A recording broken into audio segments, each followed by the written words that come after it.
trip, full of chips,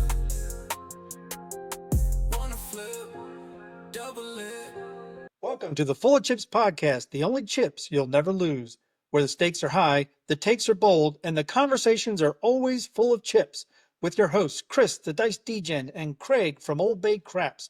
You're tuned in to Full of Chips, the podcast where we dive into our own experiences into the world of gambling and share stories straight from the casino floor. Whether you're a recreational gambler, a seasoned pro, or just curious what the buzz is all about, you're in the right place. Each week, we break down the games, talk to the experts, and bring you tips that could tilt the odds in your favor. So grab your lucky charm, stack your chips, and let's roll into today's episode. Tick, breaking news, everybody. We got a guest tonight on the Full of Chips podcast. Stay tuned. Laughs, smiles, grins, and a little bit of alcohol. Never hurt a soul. What is up, everybody? Welcome to episode 50 of the Full of Chips podcast, the only chips you will never lose, with your hosts, Chris the Dice Degen and Craig from Old Bay Craps.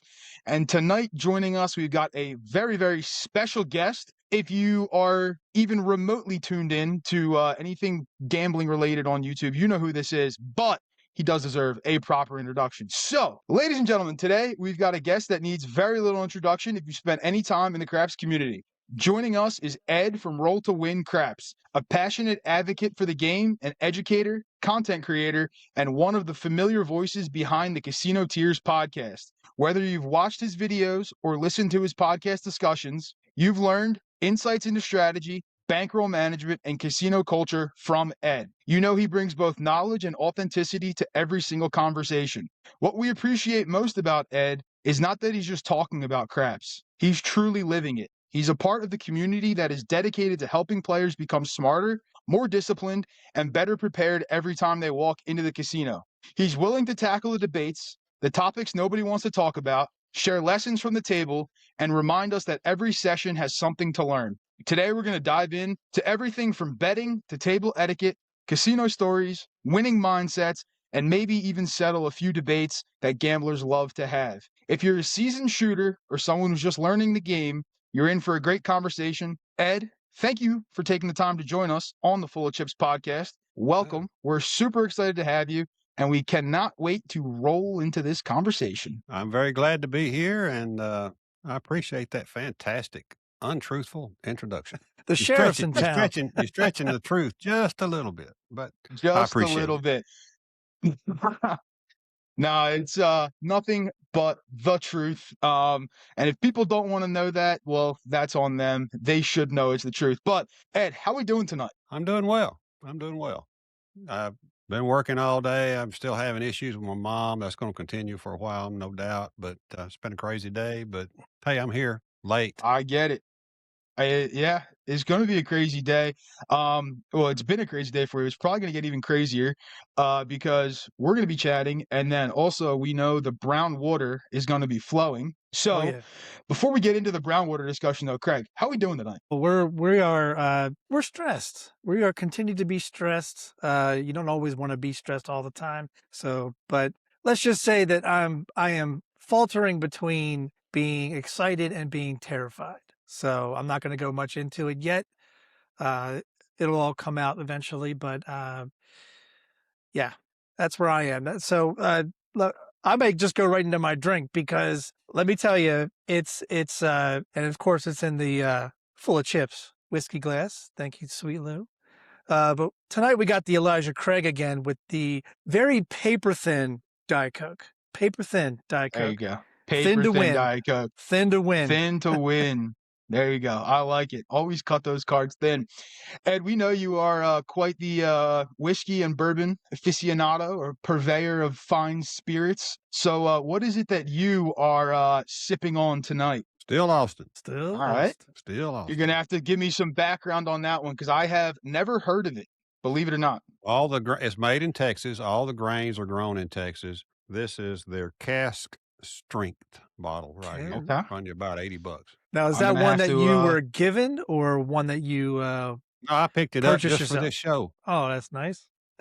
There you go. That I got bottle some will Eagle probably Rare be up there, gone. but I've got a little bit left that I was given. I got some really fine scotch. Got some Eagle Rare and some other things up there, but I'm just kind of sip on those on occasion. There you go. There you go. Yeah, normally Craig and I like to mix some stuff, but since we were having you on tonight, I Mine's knew neat. that I couldn't mix. So I have mine on the rocks, but I have a little bit of Four Roses single select barrel. One of my favorites, honestly. I don't know why, but I really do like it. But I had to put it just on the rocks, no mixer today. I do have Coke on the side, but since we had you on, I was like, I can't put soda in mine. I gotta drink it straight. I'm still a Like, baby Ed at might this yell thing, at me. so Yeah, I would. Yeah, I was gonna say Ed might yell at me if I put Yep, I would soda in yell it. at you. But no, it's great. It's great. But yeah, that's we'll see, because sometimes Craig and I, the brown water takes over when we're talking, and you never know what comes out of our mouths. But we're looking forward to having you on. As I said in the intro, Ed's channel, Roll2Win Craps. It'll be linked down below if you're interested. Also, the Casino Tiers podcast will be linked down below if you are interested in joining. Ed hosts that with 10 ton is number one. I always got to remember to add the is number one on the end, because I just call Yeah, him he 10 likes ton. he likes to use his middle and last name with that. Yeah, I got to call him by his government name. it's on his license, right? Yeah. It's Hard to fit all his that on hunting his license. his vanity plate. It's kind of hard to fit that on, I think, but he might get there. You could do 10 ton I got- number one license plate. Yeah. I was gonna say, yeah, does he have that on his license plate? I'm imagining him walking out of the Aria, going down to get his car, and it's like is number one is his license plate or something. I think that's what he's trying to do. I think he and I talked about that. He's either going to do that on that Toyota Land Cruiser that he's got that was like his very first vehicle or something. I don't know. He's going to do something like that. Nice. Well, since we're talking about Casino Tiers, it's definitely become popular, fan favorite for many. So, what made you and 10 ton kind of get into the Casino Tiers endeavor? Let's call it, because I know it's not just a small show; it's a large endeavor, large production. He contacted me on the YouTube channel about some things, and he asked me to give him a call. And, I get those kind of emails from time to time, and sometimes I call him, sometimes I just email him back. But this one, had no idea who he was, but he had a Beverly Hills phone number. And I looked up the phone number and I found his name. I found who he was. And then I found out he was did a little research, right? So he was ranked in the WSOP, which, I was like, okay, I got a face. I got a guy. I called him and we started talking, and we talked several times a week for a while. And he's got a great voice, and he and I were just cracking each other up all the time when we talked. And I finally just said, have you ever thought about having a podcast? And he said, yes, I have thought about it. Let's do it.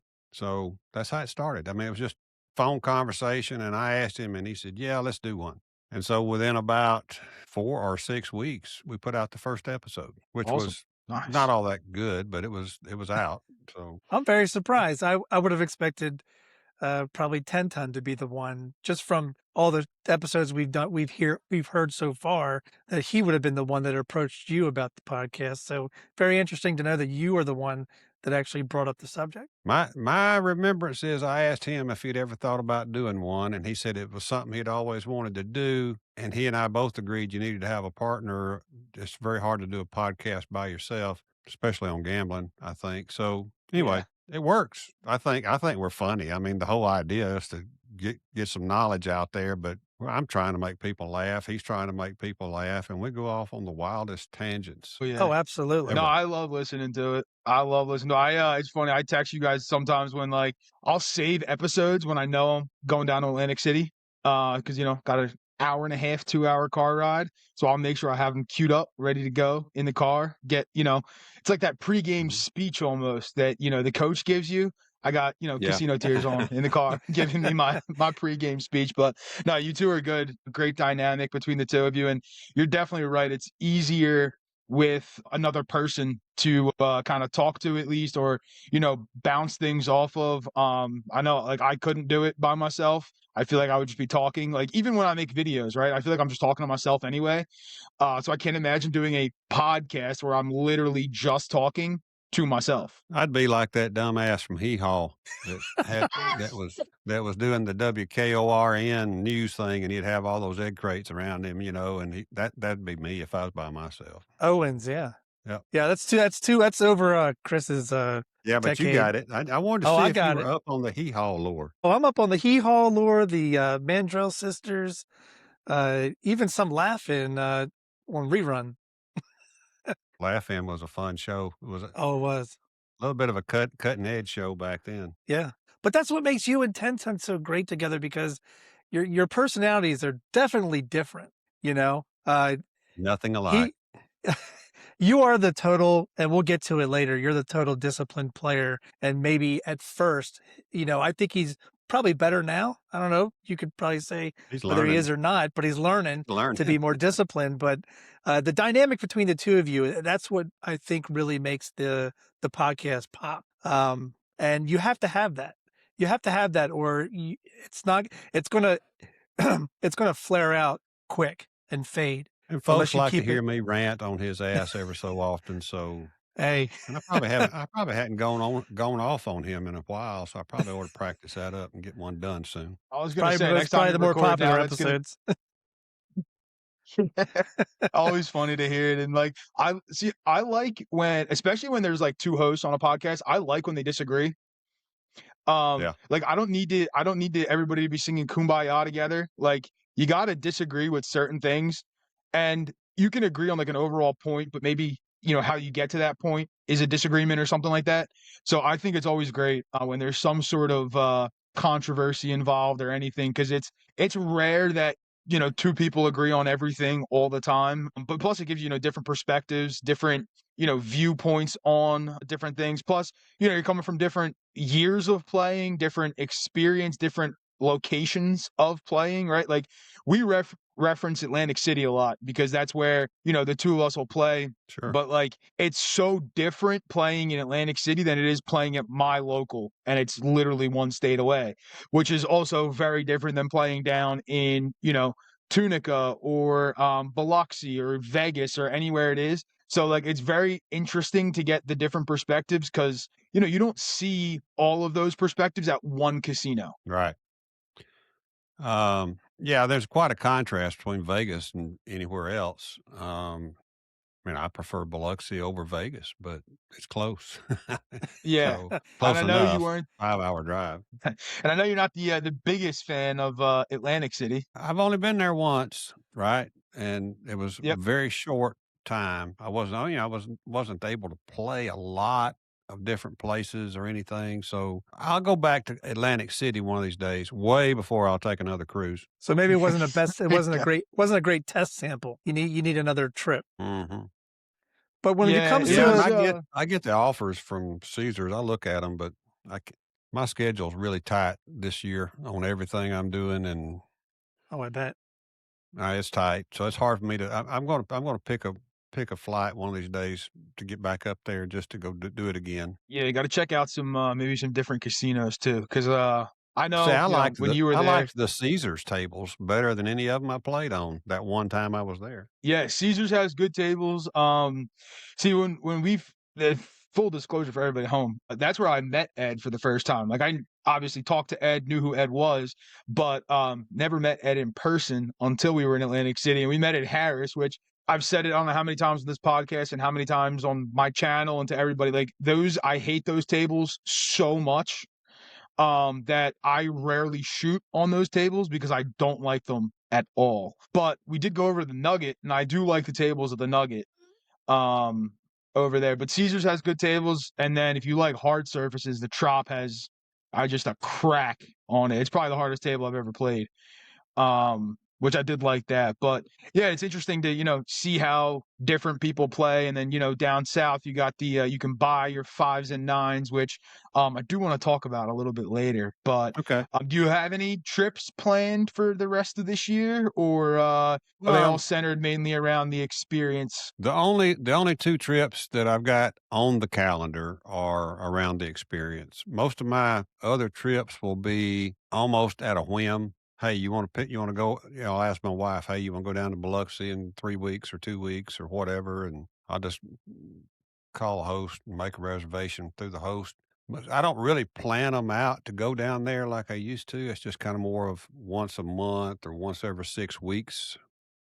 I'm going to probably not go in July until I get down there at the very end of July this year for the event there. So that's probably good for my bankroll to stay away anyway. So Definitely is.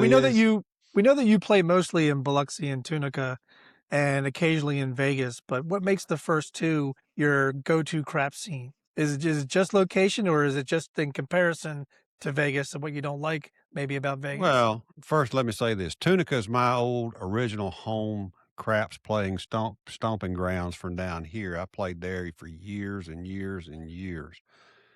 And from the time Tunica got up and running until 10 years ago, Tunica was the destination. East of the Right. Mississippi, more people, I know that you've got population wise in Atlantic City, but people were flying from the Northeast just to come play in Tunica.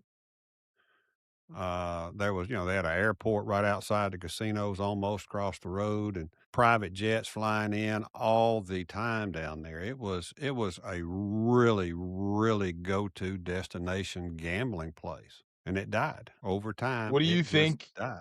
Do you think it was based on like the other competing markets, like in Atlantic City, like in Vegas? Was it decision based? Because I know, especially now, right? There's a lot of let's say displeasure with some of these, big casino conglomerates on, how they're maybe treating players and things along those lines. I don't know that it was that part of the conglomerate, but all of the mergers hurt Tunica. Okay. There used to be a Harris when Harris was a standalone deal. There was a Bally's. There was a Horseshoe. The Sheraton, of all things, had a casino there that was a hotel with nothing but suites. It had no regular rooms. It was all suites. Golden Nugget, not Golden Nugget, Gold Strike was owned by MGM. You had the Fitzgerald out of that operation. You had Hollywood. You had resorts. You had Samstown, which was a Boyd property. So you had a lot of competition and a lot of casinos. Not very few of them were very close by. There was only 3 that you could walk to. Everything else you had to drive to. Gold Strike, Horseshoe, and the one that was the Sheraton that later became something else. And then Caesars ended up buying it. But there was a big flood. There was a merger with let's see, Caesars bought out Harris and Bally's, right? So all of a sudden they've got 3 casinos within a mile of each other. And then there was a huge flood on the Mississippi River. It really flooded out Harris bad because see, all of the casinos there have to float on Right. water. Okay. All right. They're not physically out on the Mississippi River. They'd build them out there as a barge and let them float. And then they would bring in water from the Mississippi and run a moat around them or let them run under. They had to be able to float, and they had to have water from the Mississippi under them or around them to comply with the law. And the Harris one was huge. Used to love to go play there. You had your hotels across the road, and they had these big skyscrapers and family. They had children's entertainment going on. You could drop your kids off at the arcade or whatever they had go. They had all kind of things going, and then you get on a trolley and go across the road and get it. Go gambling, come back. You had dinners everywhere. I mean, it was fantastic back in the day. Unfortunately, all those buildings are still standing there with tumbleweeds growing up in the pavement. It's really sad. I mean, millions of dollars of buildings. Yeah. Bally's got bought by them, and then the Mississippi Gaming Commission came in and said, you got to divest of some of these properties. They just closed the Harris property down. To heck with it. They sold the Bally's piece. It's now owned by Penn. Penn owns 2 properties there. What else? The Fitz is still going barely. The Hollywood, which is owned by Penn National, it's barely surviving, I think. The only 2 that are really doing anything are standing side by side. That's Gold Strike and the Horseshoe and the Gold Strike. MGM sold that about 2 years ago now, to the Cherokees out of Oklahoma. What keeps you coming back to Tunica, though? I go back very rarely, but I was there a few weeks ago, and I told my wife, I said, you know what, I'm going to really need a good reason to come back. I Yeah. think I'm probably done. I mean, I got one of my favorite bartenders in the world there. I've got a really, really great host. I love her to death. She's been kind to me for years. She's there. It would take her begging me to come back or something. It'd have to Right. be a good reason. It'd have to be a good reason. I think I'm probably done with Tunica. It's just not enough there. I mean, that now, from a table standpoint, the Horseshoe tables they're all consistent. They got 5 tables. They've got 2 crapless, 3 regular. They're going to run a $10, $15, $25 game. Here's the thing that you go there for. If you go there for anything else, you go there because they have 100 times odds. Ah, okay. So I've All right, never so- played on a table with 100 times odds. I've only seen it. All right, but all right, think about this. You got on a $10 table, Mm-hmm. but you got 100 times odds that you can go max. What if the point's 6? What if the point's 8? And that's one of your Right. primary numbers that you can throw. Are you going to go $20 odds? Or are you going to go No. $300 odds? I mean, you go $300 odds on a $10 bet and still Yeah. not be at max. Right. Not even See, close. playing on a table like that may turn me into like a believer of the pass line with max odds, or like a pass line with odds type I player, have right? pulled 'Cause- myself out of the hole there because of those odds many a time, and done it on the last morning there. Wow. Go to Yeah. a $10 table. You got every table's got an ATS on it. $10 table, points what you want it to be. Put some heavy odds on it. My only experience was the story that Chiro told, and I can't remember if he said he won the bet or not. I don't think he did, but it was No, he didn't win it. It was 100 times bet. He just wanted to play it. Yep. One day I'll get somewhere where they have it. I know. The only time I saw it was, I think it was at the Cromwell in Vegas when I was there Yeah. for something. I saw Yeah, it. they I didn't used to play have at the it. Cromwell at that time. And they did get rid of it. Correct? I think they did, or they still have 100 times odds. With the I Cromwell. don't. They did away with it about 2 years ago, maybe 3. Okay, that's what I thought, because I remember like my They first did it time when I was in it. Vegas. They did it with the merger with El Dorado. They stopped the big odds. Okay, that makes sense. Yeah, because I know I played there a couple years ago and they didn't have it. But when I was there, my first time in Vegas, I did see it there when I was walking through. But yeah, that type of situation might turn me into a believer of the pass line with the odds player, the good old math guy, that we like to talk about so much. Yeah. Before I get into what you like to look in when you go to a casino, what kind of craps table or environment you're looking to go into, I think a lot of the audience may not know this and want to know. I certainly want to know what first pulled you into the world of gambling, and do you remember the moment craps became your game? Oh yeah, I know exactly when that occurred. I was in Lake Tahoe, 1993. Do the math on how far ago that was. That was when my wife and I got together. So that's been a while. 33 right? years ago. That's a while. Mhm. Easy for me to come up with that date. I didn't know anything about gambling. I was going there on a ski trip with my sister, her husband, his best friend, and his best friend's sister. And we had rented a condo out there for a week. Just big condo, split the cost. And I told my brother-in-law at the time, I said, I don't know anything about playing in a casino. And he handed me a book. He said, here, read this book. And so I read the book on the plane flying over there.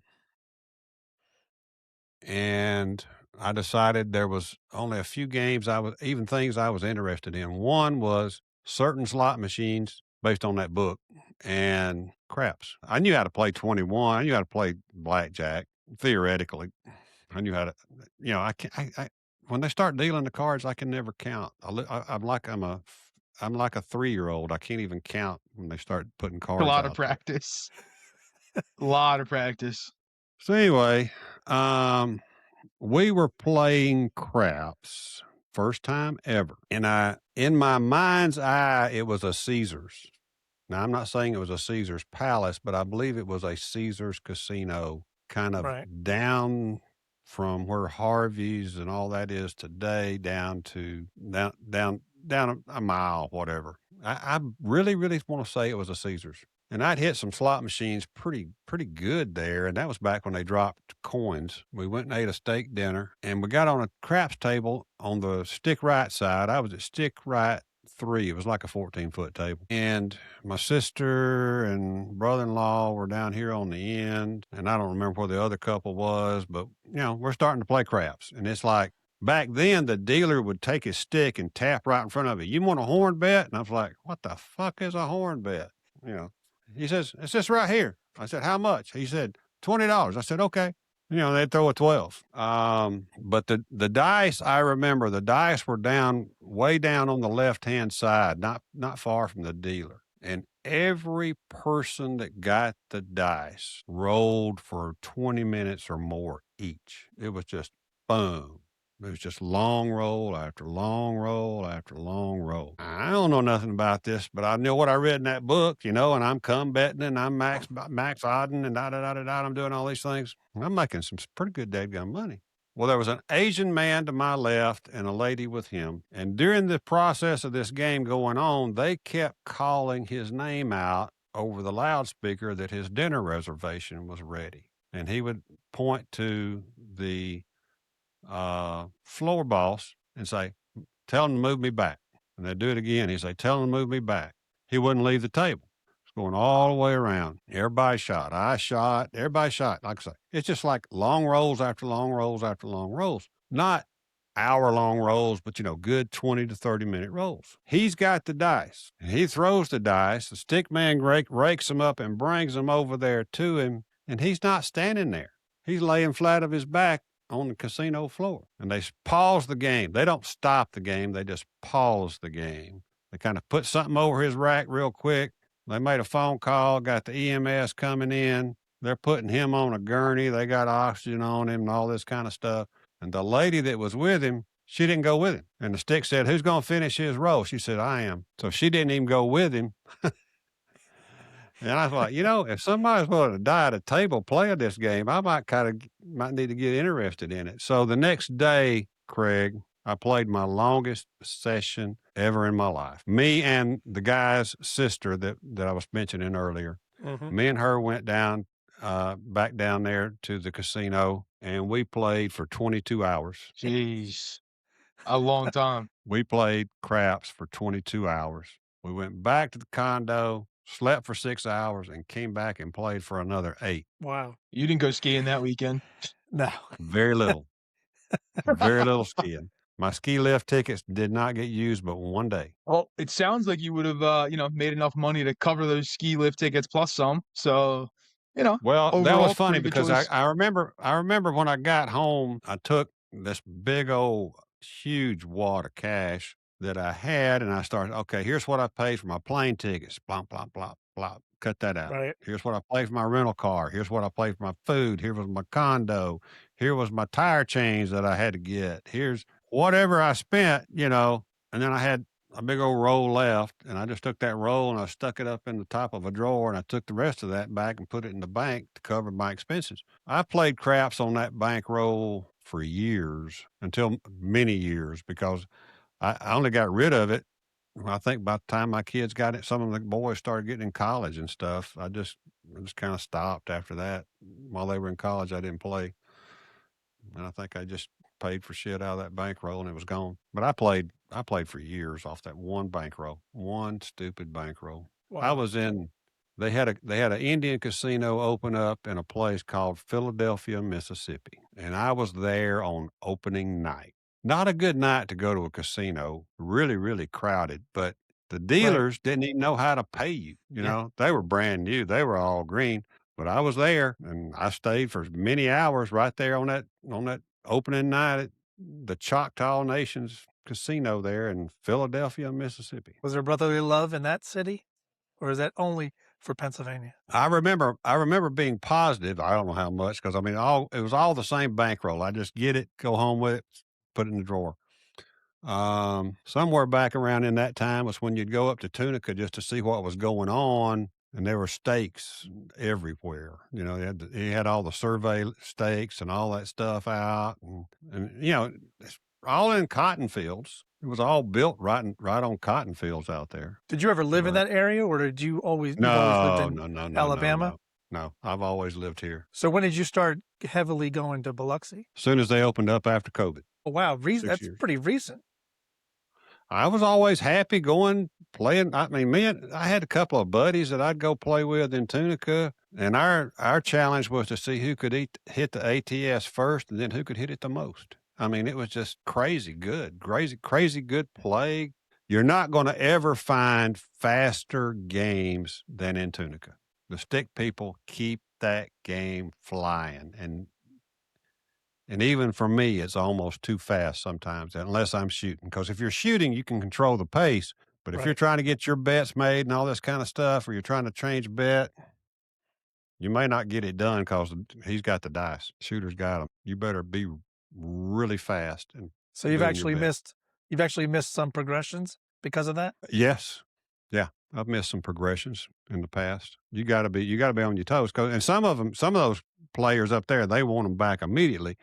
You know, and we've been playing craps up there. I mean, crapless up there forever. I mean, I can't remember not playing crapless there. I'm sure I have. I'm sure there's times it wasn't available, but we've been playing crapless in Mississippi forever. We know you Do love the prefer crapless. I was just over going to ask traditional? Yes, I do prefer it, but I will vacate it in a hurry and go to a regular table if I'm not throwing horn numbers. Yeah, fair enough. I mean, it's a different game. To be fair, the two games should not even be compared to each other. They're both a different game, in my opinion. Yeah, no, I would agree with that. I mean, even like I have very limited experience playing live on a crapless table in like an actual casino, because for the longest time there weren't any around. Like Atlantic City's been putting them in recently. Like I mean, Harris literally got them this summer. But I have on my layout, I have both. I have crapless and traditional. So like I've messed around with it a lot at home. And, you've played with me once, but a lot of other people can tell you, like, I throw a lot of horns with certain sets, right? But when those are not giving me horns, I'm the first one, like you, like, I'm off that table because there's no point in me playing on that table if I'm not throwing horns. Like, I want to be hitting horns and extremes. That's what I want. If you can't throw one or two horns each hand for maybe two hands, if you haven't really thrown any horns in two hands, color up and go to a regular table. Then you'll throw horns. But yeah, I mean, that's the way it goes, right? right? And you can't stop. Yeah, but, the dice can be fickle. Yeah, but I mean, I love to play it.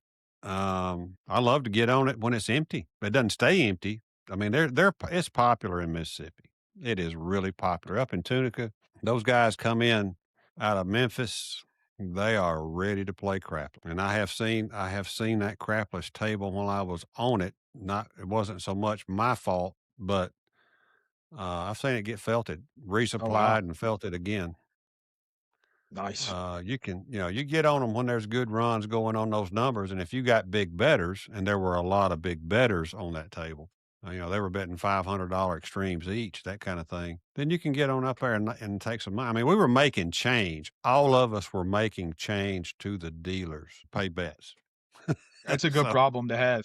That's what you want. I love that problem. Now, when you're playing in like Tunica or Biloxi, are the crapless tables typically those quarter tables that you'll see, or do they have them at, that $10, $15 level? Because I've noticed when, like I'm playing in Atlantic City or, elsewhere and I see crapless, like crapless is typically the higher of the denominations. There may be, one traditional table that's a quarter or sometimes 50 and it's reserved, whatever it may be. But I find that the crapless tables are typically the quarter tables, whereas the regular tables are 10, 15, whatever it may be. It's varied a lot since COVID, but you will see some 15s and some 25s. I mean, I was in Tunica a couple of weeks ago, like I said, and their main front table right outside the front door was crapless, and it was a $15 table. Okay. A lot of people make a mistake, in my opinion, playing on a $15 crapless table because it's a $15 minimum bet. They bet the extremes at $15. And that does not pay the true odds. That does not pay 3 to 1 on or 6 to 1. It pays some other. I don't even know what it pays. I don't even know. Yeah, it's weird. It's like they're factoring in like 12ths and like 18ths or something. Yeah, It's weird. It's like barely 11 is barely better than a 10, but not much. Yeah. Yep. You know, I mean, it's stupid. What I do is I buy them all for $20. Now that's $80 in action on the extremes. When the first one hits, I press them all a quarter, Yeah. all of them, without question. If you're playing on a $15 table, if I am, I buy them for $20. The first one hits, I press them all to $25 and collect the difference. So that gets you in some money pretty quick when the next one hits, especially if it's a 2 or 12. Yep. That's when I remember the first time I like ever played Crapless. I actually played strategy, or I hate the word strategy, but a system or a betting style that you actually showed, which was betting the 3, 6, 8, and 11 with a field. That's Worked my pretty well typical for me. go-to startup. Yep. I hope it went It was okay pretty for you. good. I mean, It did. I mean, you're trying to play. It's hard to play it cheap, right? I mean, you got 4 extra numbers out there you're not used to betting on from a regular table. And I like to play it kind of cheap unless I'm shooting, but on a random, still 3, 6, 8, 11 in the field every time. Yep. And No, I liked it. I And like, bet that on randoms every time. yep. Do you feel it's because they're all over the place? They're going to Typically, hit some shit. Huh? right? And because they're all over the place. Yeah, they're going to hit some stuff. And I don't even worry about the 5 at first. First hit, I want to go to the 2 and 12, then the 4 and 10, or maybe the 5 and then the 4 and 10. I usually end up with a hole at the 9. A lot of times I end up with no bet on the 9. So that kind of explains how stupid I am sometimes. But you're right about a It's 'cause rando. you're covered in the field usually. You're right about a rando hitting fours and tens. I don't know what it is, but oftentimes if I'm at my local, the randos are hitting 4s, and it's like as soon as you see a 4, bet in the 4. Don't lay. Yeah. I used to have this conversation with Darth Nader. It was like right after COVID. He and I both were like, I've never seen so many lay 4s and 10s get knocked off, and it's been that way ever since COVID. I don't know. Maybe it's just confirmation bias, but you got to be careful on them randoms. Yeah, You definitely do. The 4s and 10s are, it's funny. Like, I remember when I was first starting out playing and I was trying to understand, how to play all sides of the game, play dark. Like, I would lay the 4 and 10 because, there's only 3 ways to hit it. Like, they're probably not going to knock me off. And if I do, I'll bump my bet up. I'll get it right back. Not a problem. And like you said, it might be confirmation bias, but I've never seen so many 4s and 10s knocked. And like, if you want to guarantee a 4 or 10's getting rolled, just ask me to put a lay on it, and I guarantee you it's hitting. It just seems to be that's the way. And to the point where now I don't even lay 4s and 10s. I will never do it. I'd rather lay a 5 or 9 or even a 6 and an 8 than lay a 4 and 10, because every time I lay them, they're getting sniped, and I'd be much better off just placing them. Well, if I'm on a don't pass and the point's 5 or 9, I've never allowed myself not to put $45 odds on it. Never allowed I can't resist. I got to do it. Yep. But where I play, the 4, 5, 9, and 10 are automatic buys, so I don't have any vig to pay until it wins. Some of the casinos down there will collect the vig on the 2, 3, 11, and 12 up front, and that pisses me off when they do that. The Hard Rock, that's what they do. Others will just like do it on the win, and I much prefer that. Horseshoe and Tunica, for example, they do not collect the vig until you win, and that's the preference for the player, right? But That's I the one like nice them thing. automatic buys. That's the one Do what? nice thing about the vig on the win, because like we don't have that option, right? Anywhere on the East Coast. I mean, my local Atlantic City, whatever it may be, you pay the vig up front. Which when you're playing, at the quarter level, it's meaningless, right? You're playing black chip, it's really not that much. But then, like, when you start getting into higher denomination bets, and I mean, one of the guys we play with regularly, Mr. Pressett, and I've seen him have some 4s and 10s at some very high denominations where the vig is very expensive up front for it not to hit, right? Where like That's why, he'll even tell you he prefers playing elsewhere other than Atlantic City for that reason alone. Because when he starts getting his 4s and 10s up and pressed up nice and high, that vig is just, it's so expensive up front. Like, I'll gladly pay a vig on a win, but like, why do I have to pay it up front? And in Atlantic City, you got to pay it up front. And I've seen a lot of money spent on vigs on bets that have never hit. It's going to happen when you got to pay it up front, especially and it hurts when you get up to those big numbers. Mm-hmm.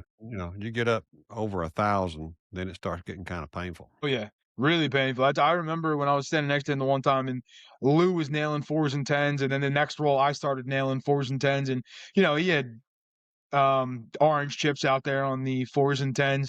Then I'm seeing black chips come out for vigs, and I'm like, holy shit! I was like, I don't even have a black chip on the felt yet, and you have black chips coming out for vigs. Like, Yeah, that's yeah. costly. Oh yeah. That's when it gets, but it's if you're playing at that level, you're just going to play at that level, right? Yeah, very true. Very true. I said in the beginning I was going to ask you about the buy on the 5 and 9 because I know you have your progression on the 5 and 9 with the Mhm. auto buy. And I'd love it. I wish Atlantic City would do a damn auto buy. But what is your progression on your 5 and 9 for the folks who don't know it? And then how did you kind of come up with that sort of progression? Because I think it's a great progression. Let's answer it in reverse order. I came up with it because I took like 3 or 4 days off in the middle of the week, and I took $3,000, and so my goal was to go down to Biloxi and play for 3 or 4 days with a $3,000 bankroll and see if I could come back with more money. That was objective number one. And I'm playing down there and I'm thinking about my 6 and 8 progressions, and I'm looking at the 5, and I'm trying to figure out how to really get it. And in my mind, I thought I had it, but I wasn't quite sure. So after I left, I got on the phone with Darth Nader and I said, "Get your calculator out. I got an idea. Let's talk about this." And so we got if you're on a $15, there's different progressions. You ultimately end at the same point depending on where you start. So back then it was a $15 place bet, which you should not do because it's not an automatic buy at 15, right?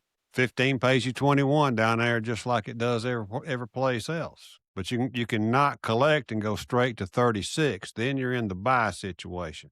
You can go, if it hits again, you go to 36, you want to go to 80. 80 is the magic number in my mind. I go to 80. The third hit pays you after the VIG, they hand you $116, right? Then the power comes in with a little bit of a power press. If it hits the fourth time, you drop them $4. Remember, it paid you $116. You got 80 on it. You dropped them $116. You drop them $4. That's $120. Then you can jump that bet from 80 to 200, and that's where you That's want. nice move. If you're there and it hits, that pays 300 for 10, $290. But There that's your you can sweet spot, regress. right? That's your Do what? sweet spot at the 80. That's your sweet spot because 80 is that's 80 is a sweet spot number. that's where you collect, 80 is, right? I mean, I'll go out there sometimes and place the dang 5 or 9 for $80 because that is the sweet spot number. But, Yeah. an instance to do that would be like, okay, the point was 9. I hit the 9. Now the point is 4. All right, I need to bet the 9. What am I going to bet it? I'm going to bet it for $80, right? Yeah, I Love that. love that press. I hope to do it Yeah. one day. I'm gonna have to come down to Yeah, Biloxi I to mean, do it it's a though. great press. You can get up, you can go from when you hit it at 200 and you collect 300 for 10 and it hits again, where are you going? Where do you want to go? Now, I 500. always say the smart play is to regress back to 80 right there. Yep. Right. Okay. Yeah. That's the smart play. How long has it been between 9s? If you've thrown 3 of them almost back to back, I'm not regressing, right? Mm-hmm.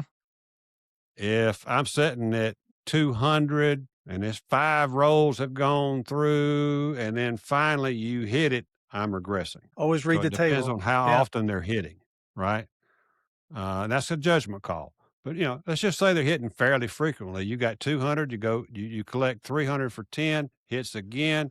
You got another 300 for 10. Where are you going to go? Go to 500. Go to 300. You go wherever you want. You go to 360. You can go to 50, you want to keep it an even number because of the automatic buy. So you always keep an even number on it, but you can go to 300, 500, whatever you want. I go to 500. Mm-hmm. That's where I would go. The logical Pay move. $750, yeah. Next bet, instead of 700, pays a little better. Yeah. Right. That's like, So, obviously we can't do that here, but like I view it similar to the kind of it's like the G Money special on the 5 and 9.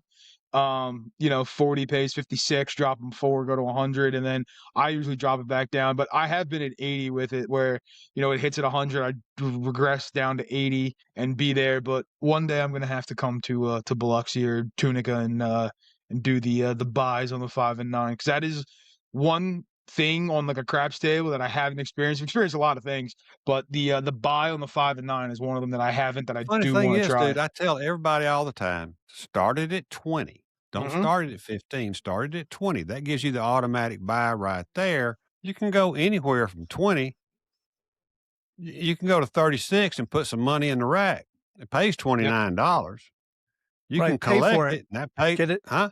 Have it paid for. Yep. Yeah, $29 for a $20 bet. That pays for that number and half of the sister number almost. So it's like, how do you want to do it? My favorite number is starting at $30. Yeah. So 30 goes to. That's kind of developed into that. I mean, this has taken a few years. Sometime last year, I started doing 30, and I went, I really like the 30. I can go 30 to 40. Just very, very small press. Mhm. I'm positive on the number, and now I can go from 40 to 80, and I've got even more money back in my rack. My goal is to get to 80 and 2 hits. Yeah. That's what you want. You want to get to 80 and 2 hits. So, starting at 30 really puts money back in your, if you one hit, you're positive on the number, even if you go to 40. Some people will go to 50. Yep. So No, it's an interesting point especially with, like buying numbers, right? Because how many times we see people place, 4 and 10 for $15 on a $15 minimum table. And, at the $15 level, like some people aren't going to care, but like, why not just throw another 5 on top of it, make it 20, and boom, you got your buy bet. Now you're getting paid 2 to 1 instead of 9 to 5. yeah, And you're instantly, because people like, and I know on the East Coast it's a little different because people get caught up with the VIG. And it takes some time explaining to them like why you should go right to the buy as opposed to, their $15. And like, I'm sitting yeah. here and I'm like, if you're really concerned about losing the $5 difference, probably should be playing in the first place. Or playing that number at all. Most people shouldn't be playing in the first place. That's Right. that's true. We've seen a lot of stuff, and that's another thing I want to talk to you about too. Is like, so obviously we heard your starting story, right, and then you've evolved over time. But one of the things that I appreciate is that you don't have a set in stone necessarily way of playing, that you only play one way all the time, that you vary up your play. You're not afraid to play the don'ts and do other things like that, which I think a lot of people are, or they won't admit that they do it. Like I've talked to numerous people that are oh, I'd never play the don't, it's bad, blah blah blah blah blah, and I'm like, Who cares? well, you're just, yeah, exactly, who cares is right. I mean, the only reason I play the don'ts, number one, it's probably a bad table, right? Mm-hmm. But if you're on a table, like if I'm on a table at Hard Rock on a Friday night or a Saturday night, there's a lot of youngsters, there's a lot of drunks, there's a lot Yep. of people that don't know how to play. I'm probably stupid for being on the table. I'll admit that, but I'm going to play craps if I drove 5 hours. So I'll play the don'ts and see if I can just get enough money made. Can I get $120 profit by the time it goes around, ever how many there are, so that I can just place that inside and I ain't got to use my money? I can use the casino money I just won.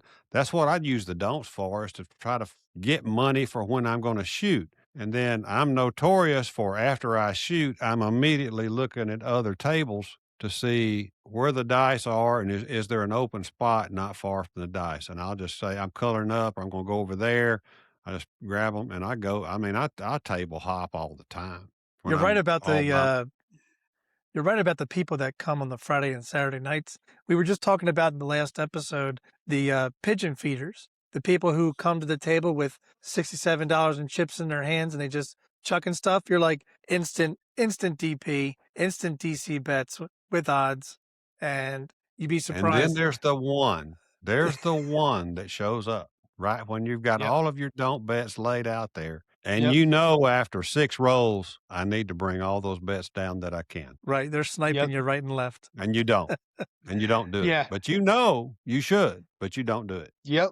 It's that little voice on the shoulder saying, I I mean, if know they I should haven't pull these sevened bets out in down. 6 rolls and you've got 3 don't pass it or 2 DCs out there and a don't pass, if they haven't sevened out in 6 rolls, you're probably going to be better off taking them down. When they I know you surpass are. that I average, know you are.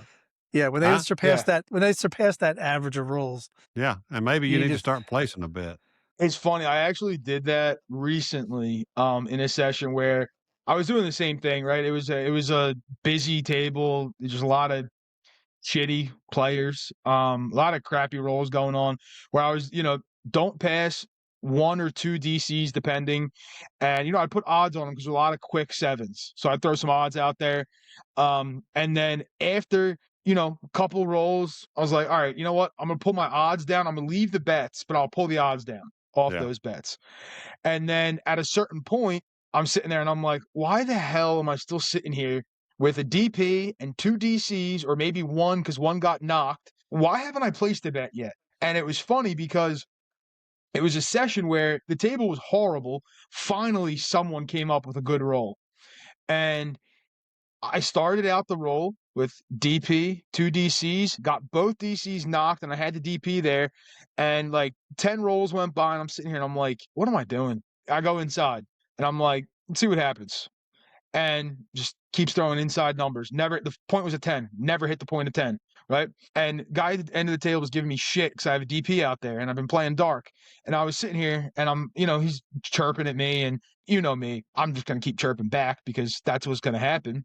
And I'm sitting here, I'm like, dude, I'm the only one who's made money in the past 4 shooters because it's been quick rolls. But you see my DP right now. Do you not see my inside bets? They're higher than yours. So hush, worry about your own money.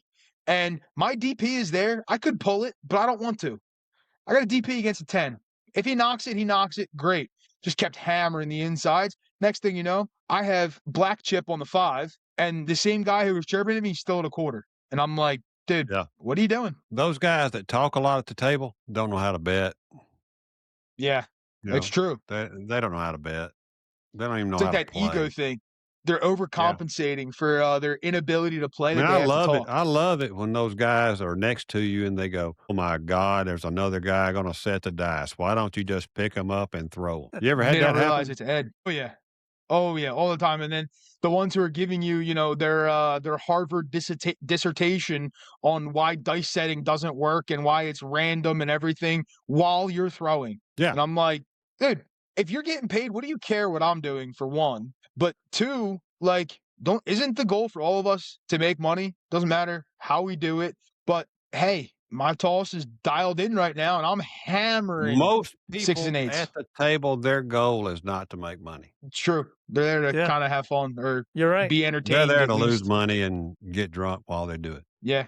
Yep. I mean, that's the truth. I don't care what they say. That's the truth. They're there to lose money and get drunk. Yep. I Where was they at my could have went and bought local. a bottle for cheaper. You I know, was at my we local had probably a couple of weeks ago, and I was the only one setting dice. I got flack for it, and yet at the end of my 10 roller, it was not long, but it was a 10 roller. The guy's chirping, and I'm like, you realize that my 10 roller was more than all of you around the table combined. Maybe I know something you don't. you know, and the other problem we have, I remember one night, and this has been a couple, 3 years ago, we were at the Hard Rock, 220 inside through for an hour and 40 minutes. The only reason I know that was because my wife texted me just as I bought in. And then when it was over, I looked at my watch to see what time it was, and I scrolled back and see what time she sent me that text. And so it'd been an hour and 40 minutes.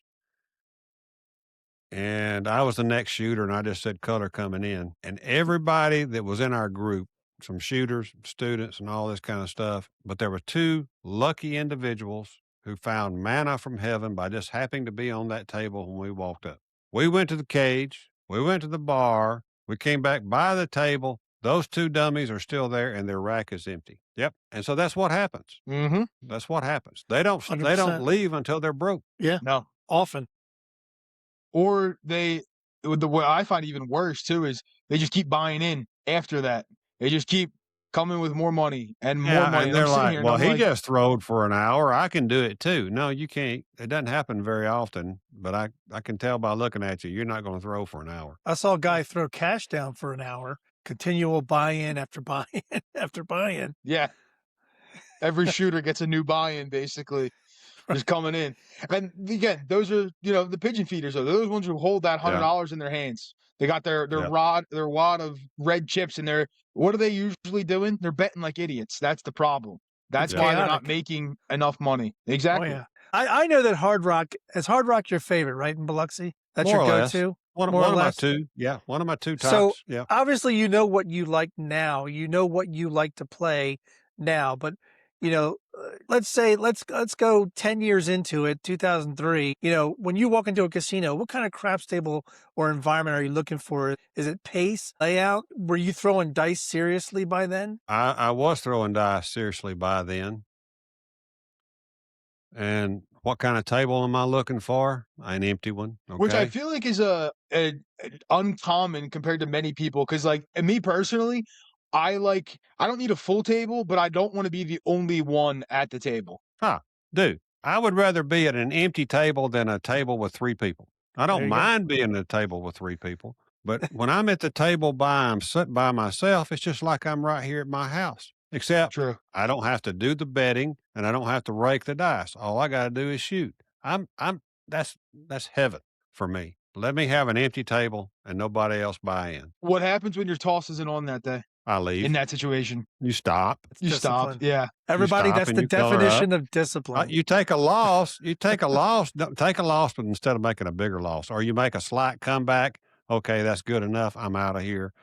But if you're Tyson, dude, the first time I ever threw the ATS twice in the same day, people were running from the table if I bought in. It was so bad. I mean, it was like PSO, 2 tosses and out, whatever. I mean, it was just, I was awful. I mean, I saw people color up just because I bought in. That's how, I mean, that make you feel? that morning was horrendous. Horrible. Yeah. Sometimes those sessions happen though, like where you can't shoot for shit in the morning, and then all of a sudden something clicks in the afternoon, and you're on Well, fire. I took a long break. Mm-hmm. I took a long break, and I was actually staying at the Gold Strike, and I went over to the Horseshoe, and it was almost an empty table. I was like, nobody knew me. Everybody at Gold Strike, they were scared to death of me. I mean, they were leaving. They were like going down the road somewhere. They didn't want to be anywhere close to Ed when he was shooting that day. Went over to the Gold Strike, probably about 6 o'clock in the afternoon. Wife and I had dinner. I threw for an hour and 40 minutes. I was getting proposed to by guys all over the table. He's laughing, but that's the true story. Guys were like, "Are you married? If you're not, let's get married. I want to marry you." I mean, and I didn't really at that time have my bet pressures and schedules correct. I made really good money, way less than some of the people made on that table. I was kind of getting happy just collecting black chips or black chips and change on every throw. Mm-hmm. ATS hit, no problem. That was long gone. Fantastic. I was happy. Went to the cage, got a big old stack of cash, won about $8,000. Go to the room, tell my wife, I'm back. It's coming. I go downstairs right after that. I get on table at the Gold Strike, and I needed a 12. Always you need a 12, right? Yep. Always 2 or you need a 12. 12. Always you need a 12. And there was a pretty decent better right beside me, and his wife was hanging on his elbow. And I've got the dice at stick left 1, and I'm using a different dice set that I had used, a few hours earlier, because I had tried it and it didn't work. So I went to the one that didn't work across the set because, I knew 2 dice sets. So I'm throwing the set. I got the small knocked out. I'm pounding numbers. And I need a 12. All of a sudden, boom, I need a 12. I throw the dice. and there's a 6 sitting there, and there's one coming up, and it's rolling just a little bit backwards, and you can see the 6 sitting on top, and it rolls over, and I don't know, it's a 5 or a 4, whatever it was. Now, the guy next to me, he had 100 on the ATS, right? And I'm sitting there with 10, 10, 10 or 10, 5, 10 or something, because I got money in my pocket from the earlier ATS, right? And as the dice are coming to me, and he throws out, I hear him say 12. He threw a black chip on the 12. Same set, same toss, 66 on top. Wow. He went freaking ballistic. His I wife went bet. freaking ballistic. She 'Cause probably he came didn't over lay, to there's give you a nothing to kiss. lay on a 12. So he's got 100, and he just threw a $100 chip down on the 12 on the horn. That's $3,000 right there by itself. That's a hell of a hit for him. Yeah. Yeah. So then they quit running from me after that. But I mean, They that started earlier running. that morning before noon, I buy in on table. People were leaving because I was so bad. It was terrible. Are there some So times with- where you feel like it's the table conditions that made it possible, or do you think it was your toss and your ability to No, it was me. make tweaks? It's always It was me. always you. It's always me. That's It's what winners. always me. It's That's not- what winners say. It's always Yeah. me. I mean, I own every 7 I've ever thrown. Every 7 I ever throw, I always feel like it's my fault. So when I throw a 7, I kind of might turn my back to the table and look at a TV screen or up in the air or something. What I'm doing is like I'm replaying that toss. What did I just do wrong that caused that? I'm on every 7 I've ever thrown. It's so funny that we always seem to know when it's a 7. Oh yeah, And when it yeah. Man, there's a lot of times you know as soon as they leave your hand, you just screwed up. exactly. It's Yeah, it's very rare that the dice hit just the way you want it to, and it's a 7, and you're like, it must have just been probability, like it was time. But other than that, you know when it's going to be just horrible result. Yeah, you can call it before the dice even cross the stick. Like you know what's coming. It's like shit. Like please get lucky. Almost. It's one of Yeah. those. Sometimes you do. Sometimes it turns into a Yeah, 6. Very rarely. You I know? don't ever get lucky. I just like No. fuck, it's over with. I mean, it's like a lot of times over the last couple of years, I've been practicing trying to double pitch the all 7 set. great way to throw. If I can, and then I bet hard ways at a quarter level and press all of them every time I hit one. So if you can do that, you can make bank pretty quick. It doesn't have to be a long hand, but you hit $100 8, hard 8, $100 Sure. hard 10. Yep. You're doing pretty good, You right? could pay for That's, you could pay for your buy-in But in one you know, roll. Yeah. that takes a lot of practice, and then because you're trying to practice something that normally you want to avoid. Most people want to avoid a double pitch, so I kept trying to work on my grip and would go and play it just to see if I could actually do it on a casino table. Can I make these dice basically double pitch? And it'll piss you off to hit a primary, buddy. The nothing worse than hitting a primary on an all 7. I don't mind hitting an off axis 6-1 all 7, but damn, if I hit a 5-2 or a 4-3, that really pisses me off. Because You're like any other set I'm using, and double pitch and it's a 7.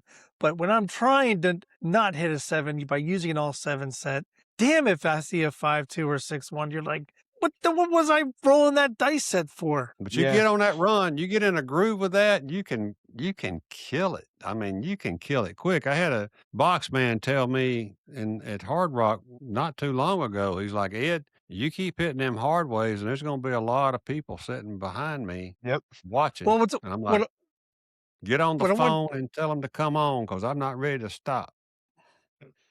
One of the things I wanted to ask you, because I know you're a purveyor of the all 7 set, is obviously if you can do what you're talking about, or even if you happen to hit a primary number with an all 7 set, that's good come out game stuff.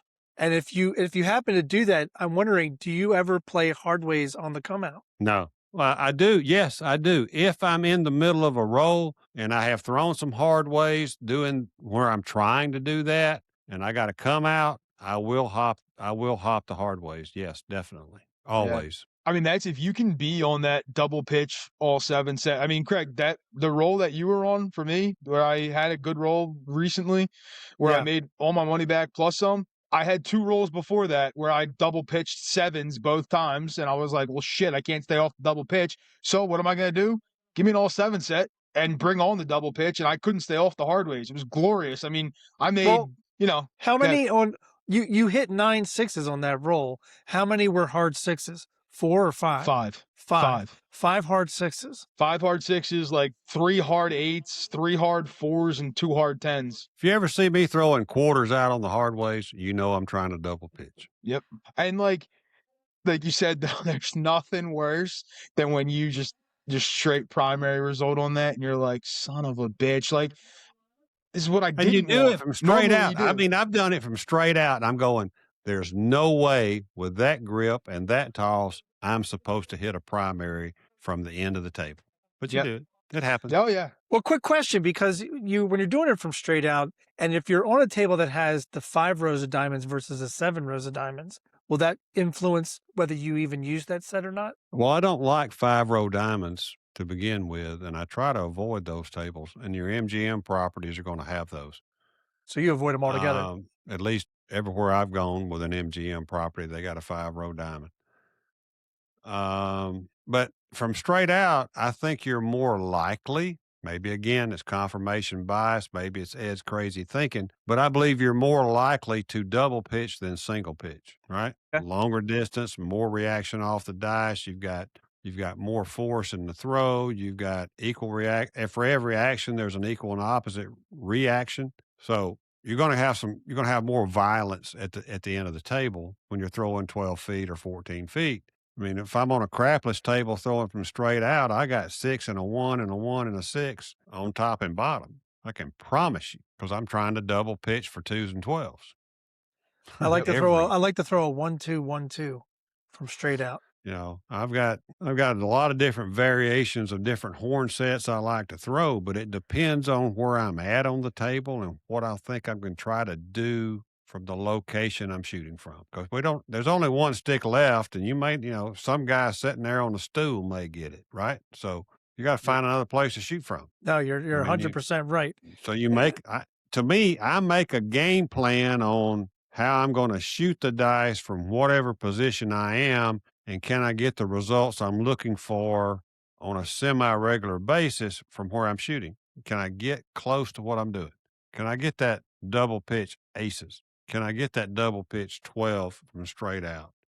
Or am I ending up with a 3 and 11? Well, then I got one die off axis or something. So I don't mind that. I mean, I threw on a crapless table a couple of weeks ago in Tunica. I was nailing 3s. Very few 11s. I was nailing 3s, and 3s were on the bottom of my dice set. So you were double pitching both. No, I had a 5-6 on top and a 1-3 on bottom. So I mean, a 1-2 on bottom and a 5-6 on top. So I wasn't hitting any 11s. I was hitting 3s. So they were on the bottom set of my dice. I was hitting primary on the bottom. That's interesting because, and I was going to get into this anyway. I did a show years ago with Jeff. It was where he had me on as a guest shooter, and you jumped into the comments and you said, try a 5-3-6-2. That's the dice set I was using in Tunica on that time when I was hitting those ace deuces. And with that dice set, the number one horn number I hit are ace deuces. Occasionally I do have a prime and I hit the 5-6, but it's more along the lines, it's ace deuces. But you had told me, well, I think you'll be able to hit 8s and 9s with it. And I have, and that's the one that I did. And we haven't really got into Bone Tracker, but I'm very interested in how you started doing that. But because you had me do it, I did, I think 4 books, and, I found a 3-2-6-4 inside set from that set. And I love it. I love it. It actually works. I've been to the casino. I've done it live, and it works. It gives me an inside numbers. So I love the fact that you were, because you've been like a mentor to a lot of us. But I'm sure that there have been mentors for you over the years. So how did you get into Bone Tracker? And when you really started to get into being serious about your toss? I got into being serious about my toss. You won't believe this. When I was in Tahoe on that very first time, because I have an engineering background. I'm like, there's got to be, there's some mechanics here. There's some physics Yep. here. Can you repeat it? And so I'm trying to figure it out. And I've never played before, right? But I'm like, I think I can figure this out. And I remember them telling me, I got told, hey, dude, you cannot shoot the dice the way you're shooting them. You've got to do something else. Because I was picking them up and I was doing an underhanded roll. I was hitting right by the edge of the curve, bouncing. It was all random. Don't get me wrong, but in my mind, I thought I was into something, right? Right. So from there on, I began to study dice influence from 1993 on. What can I do to repeat a toss as often or as good as I can more often than not? And so that started way back then. Bone Tracker was started by a guy whose handle was Mad Dog, him and Darth Nader. It was an Excel spreadsheet, but they didn't really know at that time, they had no idea what the possibilities were. So you've gone in from that. We had a mathematician down in Florida next to Howard Rock and Roller. He figured out that, we got all these dice sets out there, but 24 of them have there's 24 of them in different ways that have sevens in the same spot. So if you've got sevens in the same spot, easy example, 2, 1, 2, 3, the classic 2V set, the sevens are in the same spot as across 6, 6, 2, 6, 3. They always have the same SRR. 6, 2, 6, 1, 2, 1, 2, 3, 6, 2, 6, 3. They always have the same SRR. But nobody knew why. They just thought it was like a bizarre thing. Coaster came in as a mathematician and figured out all of these different sets have sevens in the same spot. So we call that the Coaster chart. Then Darth Nader and 220 Inside came in and started doing some more programming and got that built into Bone Tracker. Now, if you don't have the latest version of Bone Tracker, you really, really should, because it takes all the work out for you. 220 Inside is going in there and it tells you without you don't even have to transpose, you don't have to change a column, you don't have to do anything. Shoot your book with the same set, and it'll give you your best light side numbers and dice sets. It'll give you your best dark side at the same time, and you don't have to do anything. Amazing. Except Since you brought up giving yourself dark side, do you ever shoot for the don'ts? Rarely. Now, has that changed over time? Like when you, let's say, first started on the dice shooting journey, right? And you knew there was something that was giving you sevens. And I know you like to have, longer rolls and have good tosses. So obviously you're not looking for the 7, but was there ever any point that you were like, I can throw sevens with this and it's like a quick way to make some money? Yeah, you lay the back wall, you throw your best 7 set. Yeah. I was and nobody how many times you've been on a table where you've gone, oh, let me lay all those 6 numbers out there. Here's $30 each. Nobody does that. Nobody does it. You should, if you can throw sevens. Yeah. Yeah. Not only that, you should hop the sevens. You throw a horn bet at the same time with an ace deuce. All you're risking is $30. It sounds like you're risking a lot of money. If you don't throw a 7, you lost $30. That's what I love about it, because and usually if I do lay the back wall, not only if you'll lose it on whatever points established, but I'll wait that one turn for the PSO roll, and then I may just pull them down into place bets after that. I always pull them down to place bets. I don't ever try to shoot for a 7. I don't expect myself. Hey, I can PSO as quick as anybody, but mentally, I'm not going to PSO. Sure. Yeah. So I'm going to bring my bets down. I'm going to bring my bets to the rack. I'm either going to make them place bets. I'm just going to do an inside, whatever I'm going to do. If I lost that $30, I need to make that $30 back. That's my philosophy. I think a lot of people don't do it on the East Coast because you have to pay the VIG on all of that up front. You got to pay the VIG wherever I go too on a lay bet. True. You know what? When you pull them down, they're supposed to give you the VIG back. That is true. Half the time they don't. You ask for conveniently forget. You need to ask for it, because that's $6. 100%. $5 if you make a point as a box number, but you ask for it. Hey, I paid you a VIG. I'm pulling these bets down. I want my VIG back. Chris, is that when you conveniently say, I conveniently forgot your tips. No, I asked for my money back. Like, because there's a lot of times where, I'll place the 4 and 10, like or I'll buy the 4 and 10 in certain situations, and if it's not hitting in a couple rolls, I pull it back down. And I can't tell you how often they're the quickest ones to tell me, well, you need to give me $52. And I'm like, yeah, I know. I'm getting the whites for you now. Or, like sometimes, like with that Crapless example, right? Use the field to feed other numbers. So I get a quarter hit in the field, it goes right to the 4 and 10. Bada bing, bada boom, I'm there, and I'm throwing the $2 out. But I can't tell you how many times the dealers are so willing to give you back that $50 when you pull it down and forget about those $2. And I'll look at them and I'll be like, my vig? And they're like, oh, yeah, right. I'm like, did you think I forgot? I didn't. I'm not going to let you pull the wool over my eyes. I'm Well, getting that money back. It's mine. You're talking about, okay, you got a field bet that hits and you're going to take a $25 field bet, right? Mhm. You're going to go to the 4 and 10. If a field number hits, you're going to go 4 and 10. Obviously, you owe them $1 vig for each number. So, but how I look at it is now I've got $12.50 invested on that number. I mean, that's from a business standpoint. I got $12.50, $12.50 here, 4 and 10. I think that's a good buy. I mean, that's a good deal. I mean, you got a $25 bet in, you got $12.50 in it, and if it hits, it pays you $50. Yep, and you're And already at the buy level. don't forget, ladies and gents out there, that the 4 and the 6, the 4 and the 10, the 4 and the 10, there's 3 ways to hit each, right? So if you bet them in tandem, how many ways is there hit a 7? 6. Same odds. Yep. Yeah. Same odds. I'll even do it sometimes too with, like, if I have a $15 field and I go to get 4 and 10, you usually see me toss 2 nickels on top of it to make them buys. You wanna get the buys. That's why I do the field bet when I'm working on a crapless table, because if you can get a 3 or 11 to hit and you've got the field bet out there, let's say $25 and 25 on 3 and 11, that field bet pays you 25. The 11 then has hit and it pays you 75. You can go to 50 and still put 75 in the rack and leave your field bet out. That's the perfect scenario. That's the perfect scenario. Or just leave yourself, give you a free, all extreme outsides. Yeah. Paid for. Yeah. Yep. Yeah. And then hope a 2 or 12 hits right after that, and you're really doing good business.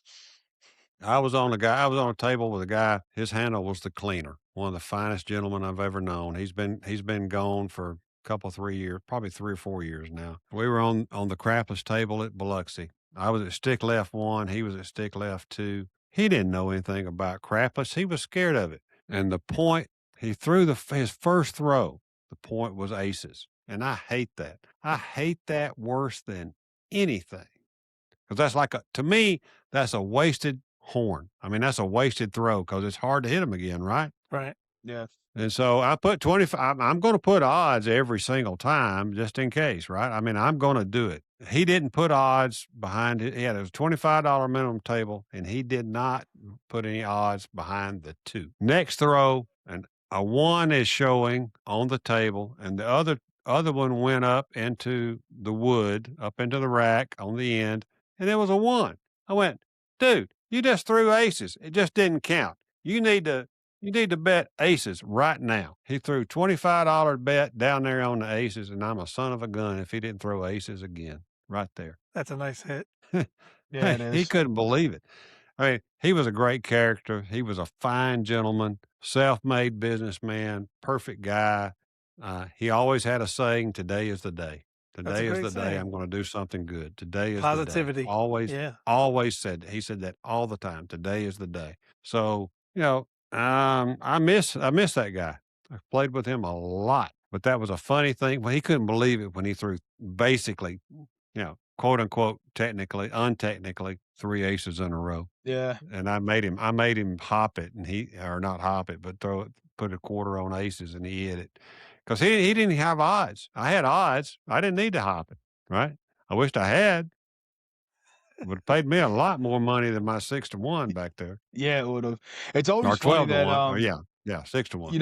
You see somebody who's shooting or having maybe even a decent roll, and they're not betting at all, and you're sitting there and it's like, why don't you just do this, and then boom, they start hitting it, and then they're like, oh, I like this game. This game is good. It's like, yeah, learn how to bet. It becomes even more fun when you know how to bet. He and I were playing at the Beau Rivage down there one time. He was at stick left 2, but he didn't like stick left 2. He wanted I had to back up and let him slide down, and we did that no problem. And about 20 minutes into his roll, I realized every time he slid down and rolled, he was betting out of my rack. He was pressing out of my rack. I'm pressing out of my rack, and his rack is staying stagnant. And I'm sitting there going, "Where'd all my cash go?" I said, "Cleaner, quit betting out of my rack, dude." He went, "Oh, I didn't realize I was doing that." But that's funny. It's one of those kind of things you do with a friend, and like whatever. Yeah, But he was, every time, every single time. it's like the wife. Your winnings are her Well, winnings, that and was your it. losses He are would your bet out of losses. my rack, and then he would step back, and then I would slide in, and I would make a press or collect or whatever. Then he's going to get the next one, and he puts it in the rack that's in front of him. I step back, and then he slides right back down, and he shoots. He hits a number, whatever. He picks that, press it, blah, blah, blah, and he throws him some change out of my rack. Then he steps out of the way, and I would move back into my rack. But he was always betting out of my rack. It was crazy. That's funny. I love that story. It's literally like the story of marriage. Yeah. And that's what you got good friends. He was as good a guy as you're ever gonna meet. So he touched a lot of us down here. He was down from near the Fort Lauderdale area in Florida. So great guy. I've got a handwritten letter from him up here hanging on the wall, actually. Nice. Where he had counted my rolls during a toss, and then he went, "Ed, this is one of the best rolls I've ever witnessed in my life," and he signed it, and he mailed it to me, and I was like, I framed it right then, and it's hanging That's up there, awesome. and then he passed away from pancreatic cancer, just like Howard did. I'm sure you've had a lot of people come in and out of your life that have, uh, touched you in a way that just made you proud to be the kind of craps player you are, maybe mentored you like probably Howard or maybe Yeah, Heavy. yeah. Um, what kind of, which of these coaches, did you really take to? And, um, were they big influences on you with making your toss even better? Even though I know you said you really started working and getting serious on your toss right out of the gate, but I'm sure that over time, meeting these people and playing with them may have changed or altered your game in a way that's made it the way it is today. Well, I've always said that Heavy was a major mentor of mine.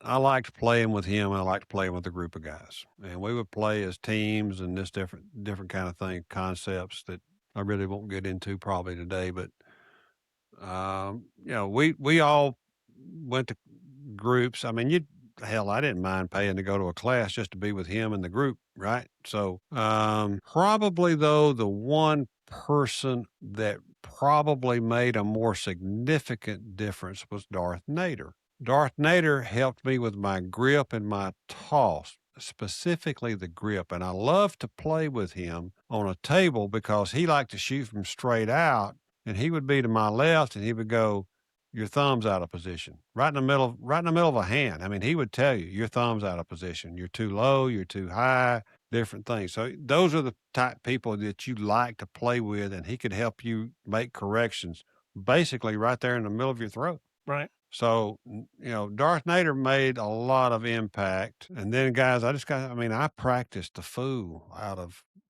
I wore out, I'm on my 5th layout in 5 years. Wow. And that's That's a because lot of fellas. that's because I'm wearing holes in the landing zone. It's not because I want to change. It's because I've got holes down there and I need to make a change. Well, you're only How making many holes dice? in your landing zone if you're hitting the same spot over and over again. Yeah. How many sets of dice do you think you go through in a year? I don't change dice enough. Okay. You should probably change dice every 700 to 800 rolls. Yeah. Fresh pair. And then Yep. when you got 700 to 800 rolls, you need to just throw those in the trash can. I don't do that enough, but gosh, how many do I go through and how often of a time? Like in a year. A year? 52. Okay. Yeah, I think that's a 52 I don't weeks. say a I'm going to problem. throw think about it. All right. So if you throw 72 rolls a night, take that into 365. That's your number, whatever that is. Okay. Yeah, I think I'm guilty of it too with not changing dice out enough. I couldn't tell you why I don't, but I'm guilty of it. I think a lot of people probably are guilty of it. But when you are throwing, like in a casino, let's say, do you have any aversion to fresh dice coming to you, like as soon as they open the roll, or do you prefer them to be played with? I prefer fresh dice. Okay. What about you? And I was if going to you- ask y'all the same. I was actually going to ask you and Craig the same question. Do you want fresh dice, or do you want dice that's been in play for a few hours? Craig, go ahead. I'm not experienced enough to answer that question. But I'll take whatever they give. If they give fresh dice, great. But what I do want to say is my offering to this little thing is I did the calculation, Ed. That's over 26,000 rolls a year. Yeah, It's a lot of rolls. it's a lot of rolls. A lot of rolls that the average person is not putting in that many rolls. I'll be honest, I don't put in that many rolls. But I'm also not anywhere near as practiced or And as a I don't shooter as shoot near Ed. like I used to. I do not practice near like for years and years and years. I practiced a minimum down here of for 2 hours every night. And then in the morning to practice my coffee run type of toss, I would throw for another hour. I throw an hour in the morning and 2 hours at night. Yeah. So basically, That's you're a lot of every day. tosses. You're throwing 5 days a week. 5 days a week. that's for that. over that's over 75,000 rolls. So that's the dedication I had. That's how bad I was, and how you can look at it a lot of ways. Was I dedicated, or was I just really bad and trying to improve? Right. So I think you'd have to go with dedicated. I mean, that's some You'd serious have to go dedication dedicated. because you're not only tossing 3 hours a day. You got to neglect family to do that a little bit. You're down there. Yeah. You're like Some I'm people tossing. have a life. I'll I be- don't. I get it. But it is. I mean, for the short period of time when you and Gargoyle were teaching me the underhand toss, it took 72. I would say 72 to 150 tosses a day. Yeah. And eventually I got to a point, now only in practice, but eventually I got to a point where like I rolled the ATS in 30 minutes or less. Like it was really incredible. But Yeah. the thing was the dice were literally rolling just like this and just boop off the wall, real light and all, and that took time, and the same thing with the 5362 dice set that you had suggested to me, because with that set, Ed, and Jeff's been witness 3 times I've hit the ATS with that set. It's very good on a hard table. It is not good on a bouncy table, but it is very good on a hard table. I've rolled many an ATS with that set. It's because it's really, I think, built to, because what did Jen say, Chris? You have to be a sprayer to hit the ATS. Otherwise, you're hitting repeaters, which we can all get into grooves like that, and you can hit repeaters. Well, Now, I didn't want to when we did have Jen on. I do have some pushback on the sprayer piece, because I think, let's say, I will say a lot of ATSs come from sprayers. However, there are people who are practiced, who can not necessarily call their shot, but manipulate sets and work with sets based off the results to hit the ATS. So like I would say most of them, yes, they come from random sprayers, but like you can, when somebody's dialed in on that ATS and they're looking to hit it,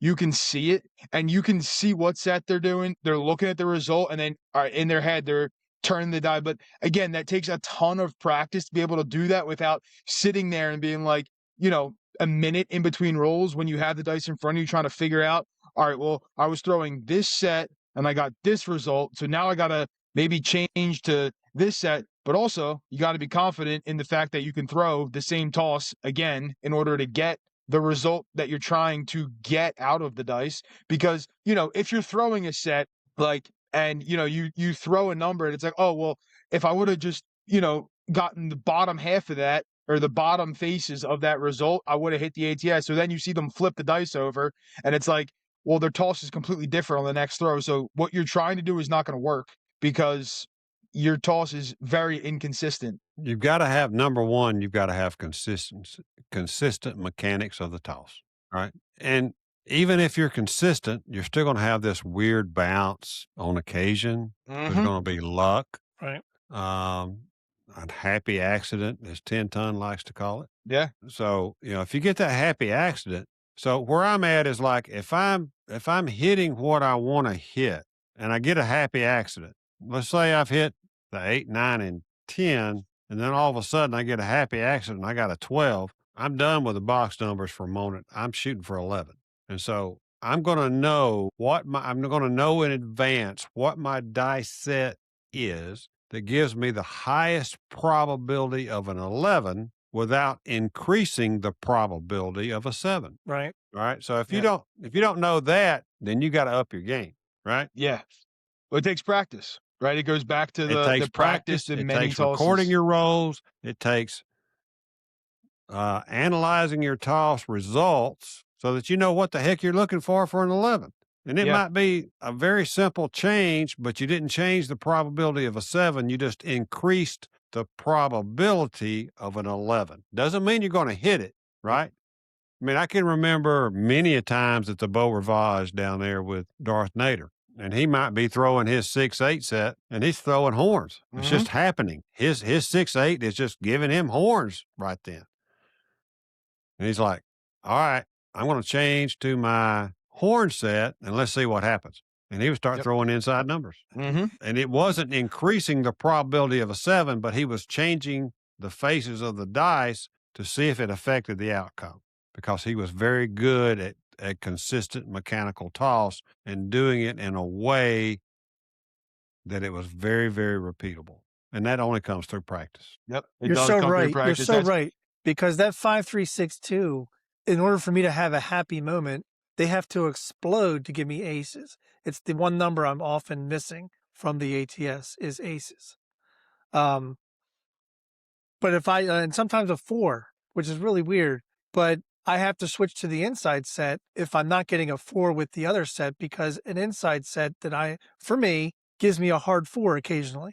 And Yeah. that's what I'll go, that's what I'll go It's for. like for me, certain 3V sets for me give me outside numbers, and 2V sets give me inside numbers, which is opposite of what they originally drew this game plan up to be, right? But that's my toss. And so you Yep. need to know your toss. You need to know what your toss does. You need to know what your toss produces. And are you getting what you expect? And if you're not, then you got to think about, okay, here's the changes I need to make. But that's what I love about what Bone Tracker does give you is when you have those columns and you're looking for what other dice sets complement this 5-3-6-2, it was finding that inside set.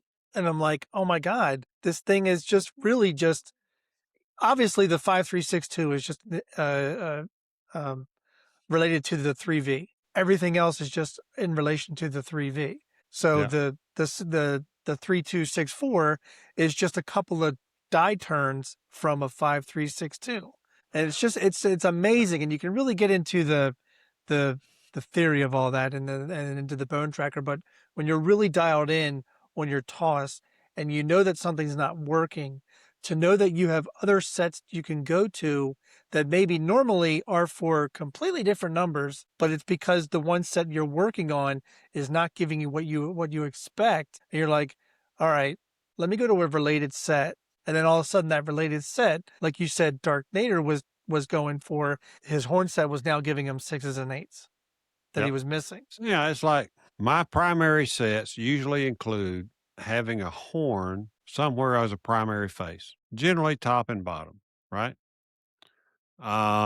Those tend to work good for me. Then so you got a primary set, then you've got secondary and maybe even tertiary sets. The secondary set might be just my regular 2V. So 2Vs have always worked good for me. I have always enjoyed using a 2V set. And sometimes it gives me exactly what it's supposed to, And sometimes it gives me what I throw, which is a lot of 6s and 8s, because 6 and 8s are like one die off axis or something. So, you've got a lot of play with those 2Vs when I use them. Whereas a lot of people would say, well, I need to use a 3V. 3Vs give me horns. So go figure, right? But if I do a 3-2-3-6, I'm going to expect some horns, and I'll use that on a crapless table a lot of times because I know how my toss works on those sets. Which you get through practice. Because I was gonna say, first, let me answer the question about the new dice. So it's dependent on the table that I'm on, actually, which is not really a good answer. It's kind of a cop out. But on a bouncy table, I hate new dice. I can't stand them on a bouncy table. On a hard table, I'd love if they open a new stick of dice every time I get the dice. It's just how it is. I don't know what it is, but when they give me new dice on a bouncy table, I mean, those things look like the biggest car accident you've ever seen a lot of the time. Fresh dice will show every flaw Yep. that In your you toss. have in your toss every time. Every time. Every time. Every time. Every time. And it's funny with the practice discussion, right? And like I was telling Craig this, and I think I mentioned on an earlier podcast, but I've been practicing shooting left-handed. So I'm right-handed, but I've been working on shooting left-handed to shoot from stick right because I can't shoot from stick left or right-handed long enough because my shoulder starts to bother me. So I've been practicing shooting left-handed. But in that practice to work on the mechanics and all that kind of stuff, I spent like 2 months, didn't even record a roll, just tossing, working on getting landing zone, getting the dice to perform how I wanted them to, get the toss consistent. Then I started recording rolls. I think a lot of people start recording rolls too early when they don't have the mechanics. As we already said, that the mechanics are everything with your toss. So I literally spent 2 months, and that probably isn't even enough, but just 2 months of tossing to hit a specific spot on the table, looking for just reaction of the dice before I even started recording rolls, because I was sitting here, I'm like, I've never done this before. I'm not ambidextrous by any stretch of the imagination. So I was like, I need to like basically retrain myself how to shoot. But I did find that common mistakes that I make when I'm shooting right-handed that I just fall into because it's habit. I don't do it left-handed because it's not habitual for me to do left-handed. One of the things I tell people is if you're in a, and we all get into ruts, right? Mm-hmm. You need to quit throwing from where you're comfortable and get somewhere where you're uncomfortable. Maybe it's down in the hook, maybe it's straight out, or maybe it's shooting left-handed. I think all of those things, especially shooting with your offhand, will make you refocus on the mechanics of the toss because because if you don't focus on the mechanics with your offhand, they're going to go everywhere. I mean, it's going to be crazy. It's going to be a crazy It toss. was a So I interesting I experiment. recommend that to a lot of people all the time. Yeah. And like, honest, like, and here's the thing: if you would have told me that, I'd been like, since it's you, I'd be like, okay, like I'll listen to it. But if like some, not so Yeah, experienced you wouldn't have shooter, believed me either. You wouldn't have believed me either. no, I get it. I would have, because I've listened to you in the past with sets and other stuff. But like, if some not as accomplished shooter would have told me that, or just some random person would have told me shoot left-handed, I've been like, the hell's wrong with you? Why would I ever do that? I can't do anything left-handed. But then actually doing it really made me focus on my toss. I think it actually improved my toss right-handed by practicing left-handed, because then I was really able to get Absolutely. I was able to get in that mindset. Yep. Congratulations for figuring that out, because that is 100% correct. I think Yeah. what's really interesting is when you start doing it with the opposite hand and you've never maybe tossed before with the opposite hand, it doesn't come with all the flaws that your dominant hand comes with because you've been doing it for so long. It doesn't know that it's doing anything wrong yet. So Well, it oftentimes, doesn't come with the bad habits. That's the Correct. big thing. It doesn't Correct. come with the bad habits because That's you're what I'm- having to train it from the beginning. 100%. Yeah. And I mean, even like things that people, I guess, take for granted with their dominant hand, like even just setting the dice. Like, I'm so uncoordinated with my left hand that I really got to focus on like which way I'm turning the dice, because I'm turning them the wrong way because I'm used to turning them right-handed. So I'm sitting there turning the dice and I'm like, nope, that goes this way. And I'm like, all right, now I'm really focusing on the grip and then I'm focusing on, okay, hand is good, swing is good.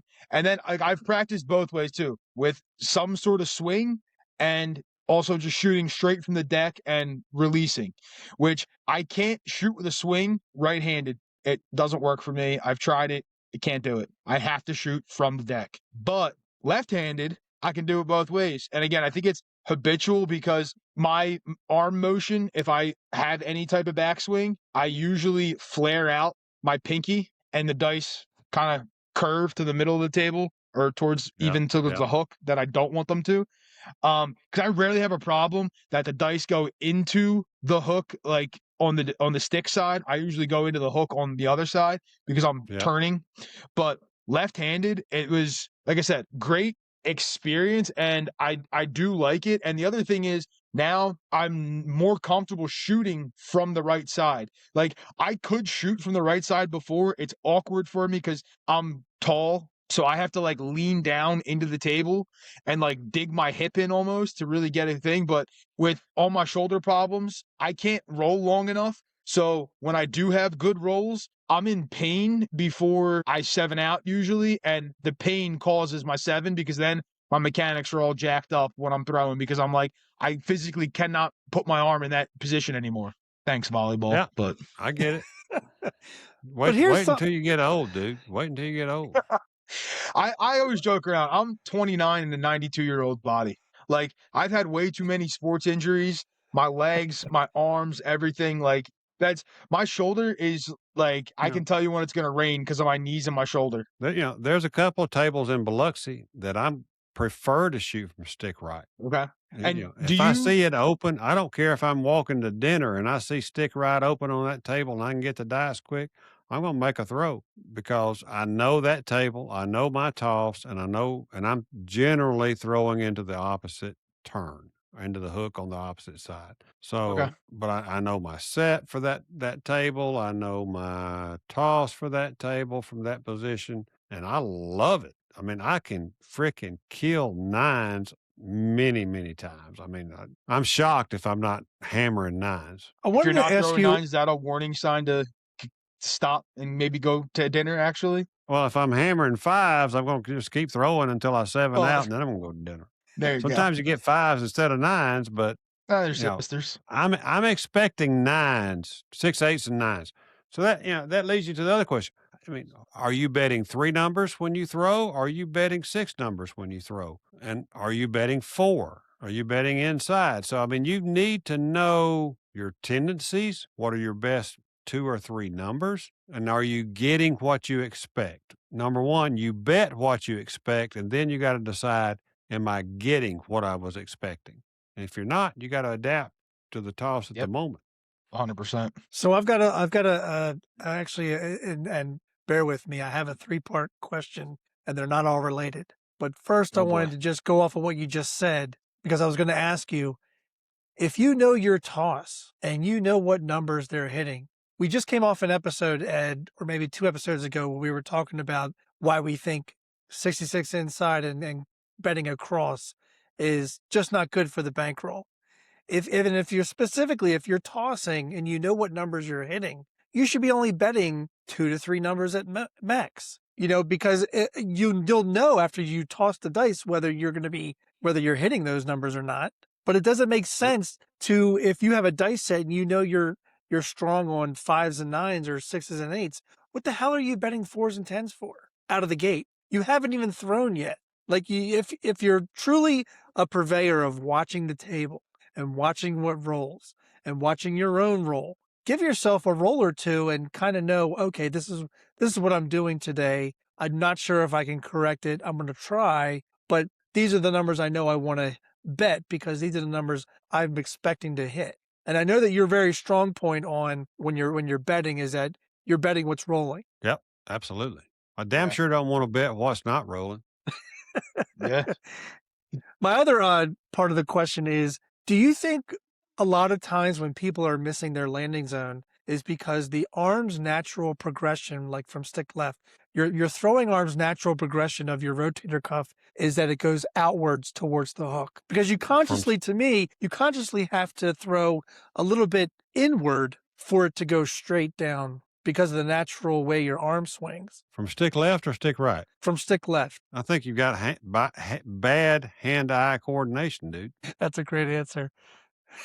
I saw the gears turning in your head, and I was like, "What is Ed gonna say right now?" I was like, "I can't wait for this one," because I saw the gears turning. I'm like, he's trying to think of a You nice way see to it say all the something time. funny You here. see it all the time. You look at people and you know where they're aiming at, and they're 4 feet away from their landing zone, from where they're aiming. You just know they're aiming for here, and it lands 3 feet to the left, or it lands, in the cocktail waitress's boobs over there, and then at someplace. A lot of people have a problem with hand-eye coordination. They really, really do. And it's a hard thing to accept that you have that problem. And it's a hard thing to diagnose a correction for that problem, right? I mean, and it's very, very common. I see people all the time. I know that they're looking straight down the pass line and they're throwing it in the freaking turnover. That's a problem. That is a mechanical problem that somebody needs to sit down and work with them and teach them on how they've got to fix that problem, that hand-to-eye coordination problem. Right. And sometimes I have hand-eye coordination, but hey, I can claim old age, but and old age changes your toss. So Don't does get me bourbon. wrong. It does Don't change forget. your toss. So basically when you're missing your landing zone if you can't hit your dice within a 3-inch circle, you got a problem. That's why All right, Ed wears so- out so many It's felts. hand to eye. It's hand to eye.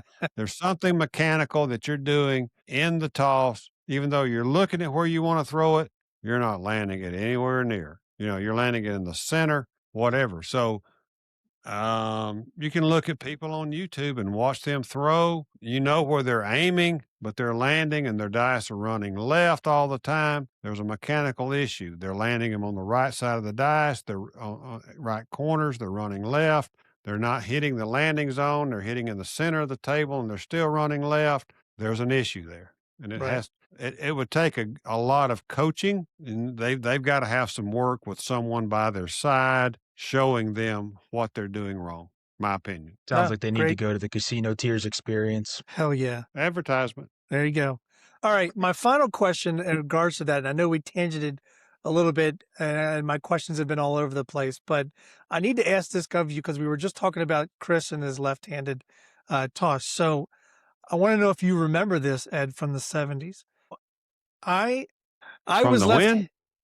The 70s. the 70s. You remember the 70s, Ed? Yeah, I remember the 70s Oh, okay. So very well. I was left-handed up until the age of 6. And I don't know if you remember this in the 70s, but in the school system, if you were left-handed, they looked down upon it and they changed you to right-handed in schools. So I remember that. I had to become right-hand in first, second grade. And then I've So been you right-handed. should be ambidextrous right now. Because I've spent the majority of my life right-handed, but everything I can do with my right, I can do with my left about 70 to 75%, including write in cursive and print. So That's impressive. So tossing left-handed comes naturally to me. And oftentimes I can actually hit my landing zone better left-handed than I can my right. Then why are you throwing right? Because I'm an idiot. I've only been doing this for 4 years. I'll You find out. need to throw naturally, dude. Yeah. Don't throw in a forced way. If you're naturally left-handed, even though you've taught yourself to be right-handed, but if your natural toss is left-handed, you should be right of the stick 90% of the time. Yeah. You're not wrong. Yeah. I just wondered. That's a good question. I knew you knew about that in the 70s, that they changed kids from left to right-handed. Look, when you go to a Coke machine, as we call it down here, or a soda machine, or a pop here. machine, as you might call it up there, which side is the coin on? The right? Cohen's on It's the right. always Yeah. on the right. It's always on the Yeah. right. So you're having to adapt even if you're left-handed, right? You're always adapting to a right-handed world if you're left-handed. That's not true in craps. If you're naturally left-handed, you have an advantage to shoot from stick right 1 or 2 or 3. And Yeah. that's where I would recommend you spend your practice time. And it's You a know, lot and- easier to get on the stick right than it is stick left. I was just And going to say speak- that Yeah, go ahead, Chris. I was going to say it's funny how, like, I know that the right-handedness is more common than left-handedness in the world and whatnot, but like it's crazy how everybody goes to the left side of the table, even if they're not going to shoot or anything. They just crowd the left side of the table.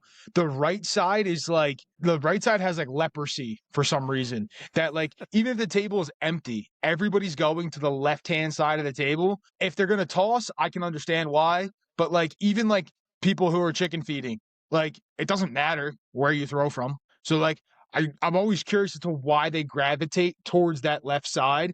And I have a feeling it's because they're right-handed and it has to do with their arm. But like when you're throwing in front of you like that, it doesn't really matter where you're throwing from. But being able to shoot left-handed or shoot from stick right is beneficial, especially when the tables are at least slightly busy or anything, because then you have an option to shoot from. That was another reason why I even wanted to practice shooting left-handed, was because a lot of the times the left side of the table is full and you're forced almost to go to the right side until something opens up on the left side, if you can get to it, whatever it may be.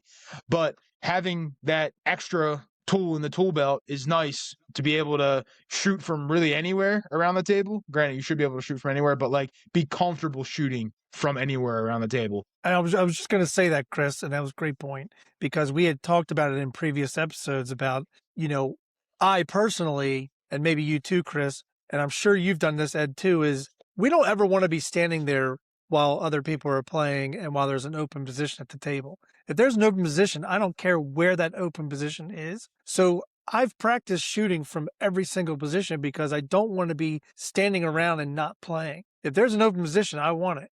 And I'll take the dice. I don't care. I've practiced it that way, and that's what I'll do at a live casino, because nobody wants to stand around and not play because your position isn't open. Do you find that, Ed? Yeah, I mean, that's why I'm always looking for. That's why I table hop. Can I find a spot on a different table where the dice are maybe 3 shooters away and there's an open spot? Then I'll go jump. As soon as I get done, I'll go jump. I don't care, because I want to shoot the dice. I Right. feel like my advantage is shooting the dice, not playing with other players. I just want to shoot the dice. I'll hop all over the. At Hard Rock they got 4 tables, and you can see them all from one or another. I'm like, I got a good spot right over there. I'm going to go. I'm not going to wait an hour. I'll just go right over there, and I can wait 15 minutes and shoot the dice again. So, Got your channel name? the name of the channel? Yeah. Oh, that's easy. Because I started in 2000, I think it was. Mm-hmm. And that was the time when I was getting ready to start the channel. And the most popular thing in craps at that time was a Roll2Win table, the glass top table. There right? you go. Jump on it. And so, since I was starting out fresh, I thought, well, it might be a good idea for me to use a play off of that table as a channel thing. The other thing is who wants to roll to lose, right? Yeah, that's true. Yeah. So I don't want to roll to lose, but then I was like, you know what? I played around with it, and I did some searches and Google things, whatever you had back then. I was like, okay, Roll2Win Craps. There we go. I like it. One follow-up off that. What are your thoughts on electronic craps? Like the Roll2Win tables, bubble craps, stadium I've craps. played it win craps maybe 3 times. There's not one in Mississippi anymore. They don't even have them in Mississippi anymore. Okay. Period. All right. Interesting. A couple of casinos did, most did not, but I don't know why they didn't stay long. I mean, Scarlet Pearl down there had one that was sitting there, but never was open for almost a year, seemed like. And I had a 26 roller. That was the first time I ever played it. I had a 26 roller, but I hate them. There's no community at the table. Right. And it just doesn't feel, to me, it just doesn't feel right. I'd rather play bubble craps than that. No, I don't blame you. So my local now doesn't have any electronic at all. No bubble, no stadium craps, no Roll2Win, no nothing. My old local did have Roll2Win, and it was great when they first put it in because you had a slot dealer on it who had not a clue what was going on. They were just pushing the buttons on the screen, and they didn't really understand the rules of craps or how to enforce anything. So when they first put it in, there was no rule about crossing the center line. So Yeah. if you were at left one or right one and you have long arms, like I have long arms, I could basically reach and drop the dice down on the Yeah. end, and it was Yeah. great. They quickly instituted some rules in there that stopped that because there was like a 2-week period where people just kept doing it, and they were just raking in money. And they put the rules in after And I that. think, I know that there's been a lot of people that have been and gotten in trouble, dealers particular, post betting by Mhm. people, Yep. collusion with a dealer or not. There's a lot of issues that can go on with that. So in Mississippi, you got to have the automatic buys on the 5 and 9s or something. There's one casino that doesn't do the 5 and 9s, but they give you free buys on the 4 and 10. Okay. But they've got a very low house max on that table. So Yeah. $300 or something. It's like being on a cruise ship. So, there's issues. If they go down, you can't fix it locally. You got to wait on a crew to come in and do, I think the casinos thought it was a good deal to reduce man hours to one person, same kind of action. And I don't think it works. I don't think it worked for them. So all of them in Mississippi have taken them out for whatever Correct. reason. They're all gone. Yep. Yeah, I've noticed them getting all around here. They're getting rid of a lot of them now. They'll keep the bubble craps, but a lot of the roll to win and a lot of the stadium craps have been taken Yeah, out. a lot of them have got bubble craps. I have one casino in Biloxi that has the stadium craps thing, and I don't play it either. Okay. But for the same reason, I just don't like it. I'm throwing in a shoebox. As far as I'm concerned, I might as well be color up, throwing in and doing a video because I'm throwing in a shoebox. I don't like it. I'm not going to ask you to cut that out, by the way. We're That's not gonna fine. I cut it out. won't. I won't cut it out. We've him and I have had our tats, so I don't care. I'll say whatever. Tell me, Craig, what do you you wanna think talk- about the Color Up Club, DJ? So I used Can to be I in it. can I ask you questions on your channel? Absolutely. Go for it. You can ask me What do whatever you- you want. What do you think about Color Up Club? So I used to be in the Color Up Club. I did pay for it. Used to be in it. I stopped. I felt that I wasn't getting anything out of it per se. So I wasn't in it. Obviously largest craps channel for YouTube and stuff. But That's not true. That is not true. okay, well, one of Bluff has got way more subscribers than he does. that's true. I have my opinions on that like too. maybe 100,000 more. Yeah, I have my opinions on that too. But yeah, I think now don't get me wrong, when I first started playing, I've told the story before. When I first started playing, I was in Vegas for the first time. I watched a bunch of, the color up videos and stuff to learn different systems, how to play, whatever it may be. Since, I watch some of it occasionally, rarely. But I watch YouTube pretty rarely these days anymore. But there's valuable, I guess, information in there occasionally, but my thing is there's nothing new ever on there. It's just rolling out other people's strategies. Now, I roll out other people's strategies as well, but there's nothing thought provoking about it for me, which doesn't keep me engaged. If I'm not actively thinking when I'm watching something, I am not engaged. Because if I don't want to think, I'll go turn Love Island on my TV and sit on my phone while I'm watching that. I can't believe you watch that. The wife What do likes you it. watch? I'll be honest, I do like it too. Sometimes. Love Island, he said. The only that island must, I be, watch that is must be a, Fantasy that must be a Island. wife DJing thing. Yeah, That must well, be a wife, actually, you know what? wife DJing channel. Funny story. Some people at home are going to judge me hard for this. I got her into it because I knew somebody who was going on the show. I went to college with them and pretty good friends with this individual. So when she went on the show, I was like, well, shit, I got to watch. And then the next season, we knew somebody who we went to high school with who was on the show. So now we just watch, and like we don't watch for like the entertainment we watch for is like to make fun of said show and like to be like, is this really how people interact and talk and all that kind of shit? We get like more of a stupid pleasure, I guess, out of it as opposed to like watching it for anything but because reality TV is the furthest thing from reality. So From reality. Yeah. yeah. But 100%. yeah, you can find me watching Love Island sometimes. But again, when I'm watching Love Island, I am literally watching Love Island like this. My phone is in my hand and I'm doing anything else, and it's like background noise practically. Like I'm I've not. never even heard of Love Island. It's like the Floribama Shore, basically similar, just dating show variety of that. You ever been to Floribama? What constitutes Floribama? Like what? Floribama is a bar. Half Oh, of so it's in Florida and half of it is in Alabama. So no, I have not been there. I have been to the very north part of Florida that is next to Alabama, but I've not been to that bar. No. But Floribama is a I've pretty been to cool the place. Floribama Shore before. Okay. All right. Because I've been in that area. Because But if you yeah, get I've never over, then been. you're into Orange Beach, which is in Alabama. Okay. So anyway, Yeah, I was in the Florida side. The only time I've been to Alabama was when I went to the University of Alabama for the Roll Tide football games. I went to a wedding in Alabama. which Does that games? count? Which games did you go to, dude? I went to the LSU game in. I gotta look up the year. I'll look up the year on my phone. Was that the 6-3 game? The loss to LSU 6-3? No, I don't think so. Let me look.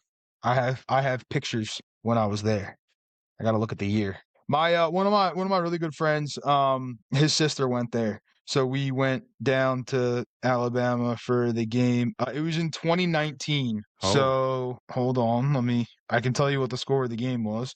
It was the 46-41 game LSU won. But yeah, I was down there for that. I was down there for a few other games. But they were Alabama blowouts because they were playing, some Pop Warner team that Back calls in the themselves a day, college football right team. in that period of time, there was like a 4 or 5 year stretch of time where the Alabama games were and LSU games were like you had to have a lot of stretchers available because those two teams would hit each other hard and guys could not walk off the field. They needed a stretcher to get back to the medical tent. They were rough. Oh, I believe it. Yeah. Oh yeah, that was Yeah. fantastic. I mean, I was at the 6-3 loss. I mean, I used to have season tickets, but I don't anymore. I quit way years ago. But that 6-3 overtime loss to LSU, yeah, I was there. I was probably there for that one you just mentioned, but I can't remember now. That's the last one I remember for sure because it was such a painful game. 6-3 overtime loss. Yeah. It's bad enough to lose 6-3, but to have to do it in overtime is even worse. Yeah. Yeah. Yeah. So that was a defensive game for sure. I mean, if you like defense, and I do, that was a great game, but it was still a painful game. Alabama replayed LSU in the national championship game that year. Yeah. I became an honorary Alabama fan because the school I went to didn't have a football team, so I didn't have a dog in that fight. So I was a Penn State fan growing up because all my cousins went there. And then didn't really care too much about Penn State, to be fair. So then I was like, I'm an Alabama fan now. Alabama and Penn State used to play each other fairly regularly or in bowl games. And when the Penn State fans would come in to Birmingham, because we always played them in Birmingham, they were great people. You looked forward to playing a game like that, and as a fan, you looked forward to it. The Penn State fans were great before the game. They were great after the game when we beat their ass. So I mean, we always liked the Penn State fans. Joe Paterno. I know all the issues late in his life, but the reason he coached so long was he didn't want to be like Bear Bryant. Bear Bryant coached his last game and died 28 days later after he retired. And he always said, I don't want to be like Bear. So that's why Joe Pa kept Yep. playing and kept coaching, because he was afraid he was going to die. And when they finally kicked him out, what happened? He died.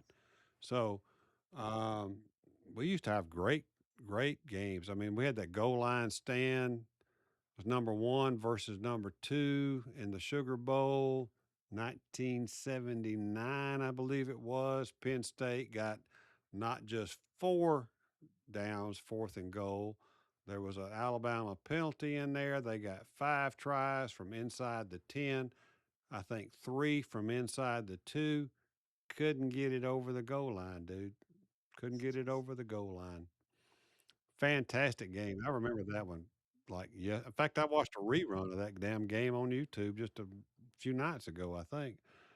Fun stuff. I mean, football's not what it used to be. College football has gone down the tubes now. Yeah. Oh, yeah. Especially with all the NIL bullshit. That's why it's gone down. NIL and the transfer Mm-hmm. portal is free Yep. agency. Who can pay me the most? If they don't fix it, it'll never be the same. Yeah. It's going to take a lot to fix it because, like, I mean, these guys are some of these guys are taking a pay cut to go to the NFL. Like, Oh it's yeah, insane. yeah, they're getting Yeah, pay it's cuts to get insane. drafted. The Yeah. what I guess college football has turned into. And the playoff and all that kind of stuff. I mean, I could talk about that whole thing for probably hours, to be fair. But yeah, I don't know. We'll see. Hopefully they do change it because eventually it's going to turn into the March Madness tournament where you have basically 64 teams making it into the playoffs because somebody gets left out. And then they get all mad, and then they get the pants beat off them. Like It's ridiculous. It's ridiculous. I mean, they're going to go from 12 to 24 or whatever the hell they're going to eventually go to. yeah, Why have a regular season? Just start a round robin playoff yeah, literally, from like day you one and have be done with it. 5-team, 4-team pools, and you play each team. Your top seed moves on to the playoffs practically because, like, who knows what they're going to do. And then, they need representation from all the different conferences and all that kind of stuff. It's like there's certain conferences that are very good, and there's conferences that have good teams, but they are good teams in relation to the conference they're in. Put them up against an actual team, and they get the pants beat off them. Like, I mean, take Yeah, TCU, that was 2 years ago, for example? Everyone's, ridiculous. TCU. They got beat by 40. Yeah, The game was over at the they had no half. business being there. It's like, None. They had no business no, being there. Period. nope, not at all. I mean, I think it was Georgia who just, I mean, Yeah, like Georgia beat the socks off those guys. it was like a practice for Georgia. Like their starters yeah. didn't even their starters barely finished out the half. Yeah. Their second string quarterback came in the second quarter. Yeah. You don't need to, don't risk your starters. Never. No, never. Not when you're winning by 40. I agree. Anyway, We went there. off Craig, is it topic, time but to we go to went there. our top 5? Yeah, thank God, because I couldn't give two shits about college football. Well, somebody's got to suck, and that would be you, dude. Thank you, dude. I appreciate that. Love you both. Yeah, let's get into it. How do you think I feel when you're talking about the 70s, Craig? Hey, it happened. You can't deny My it. parents didn't even know each other in the 70s, all right? Look, your generation and younger call the fucking 70s and 80s the late 1900s now. What's that bullshit? Well, it's the later half of the 1900s. Yeah, go 6'7" yourself, okay? Oh, Craig is salty. Oh, no. All right, let's get back to craps before Craig starts bringing in more millennial terminology here. It's time for the top 5.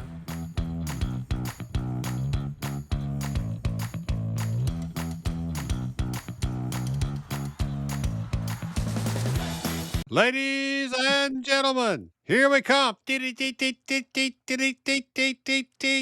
It's time. It's the Old Bay Craps.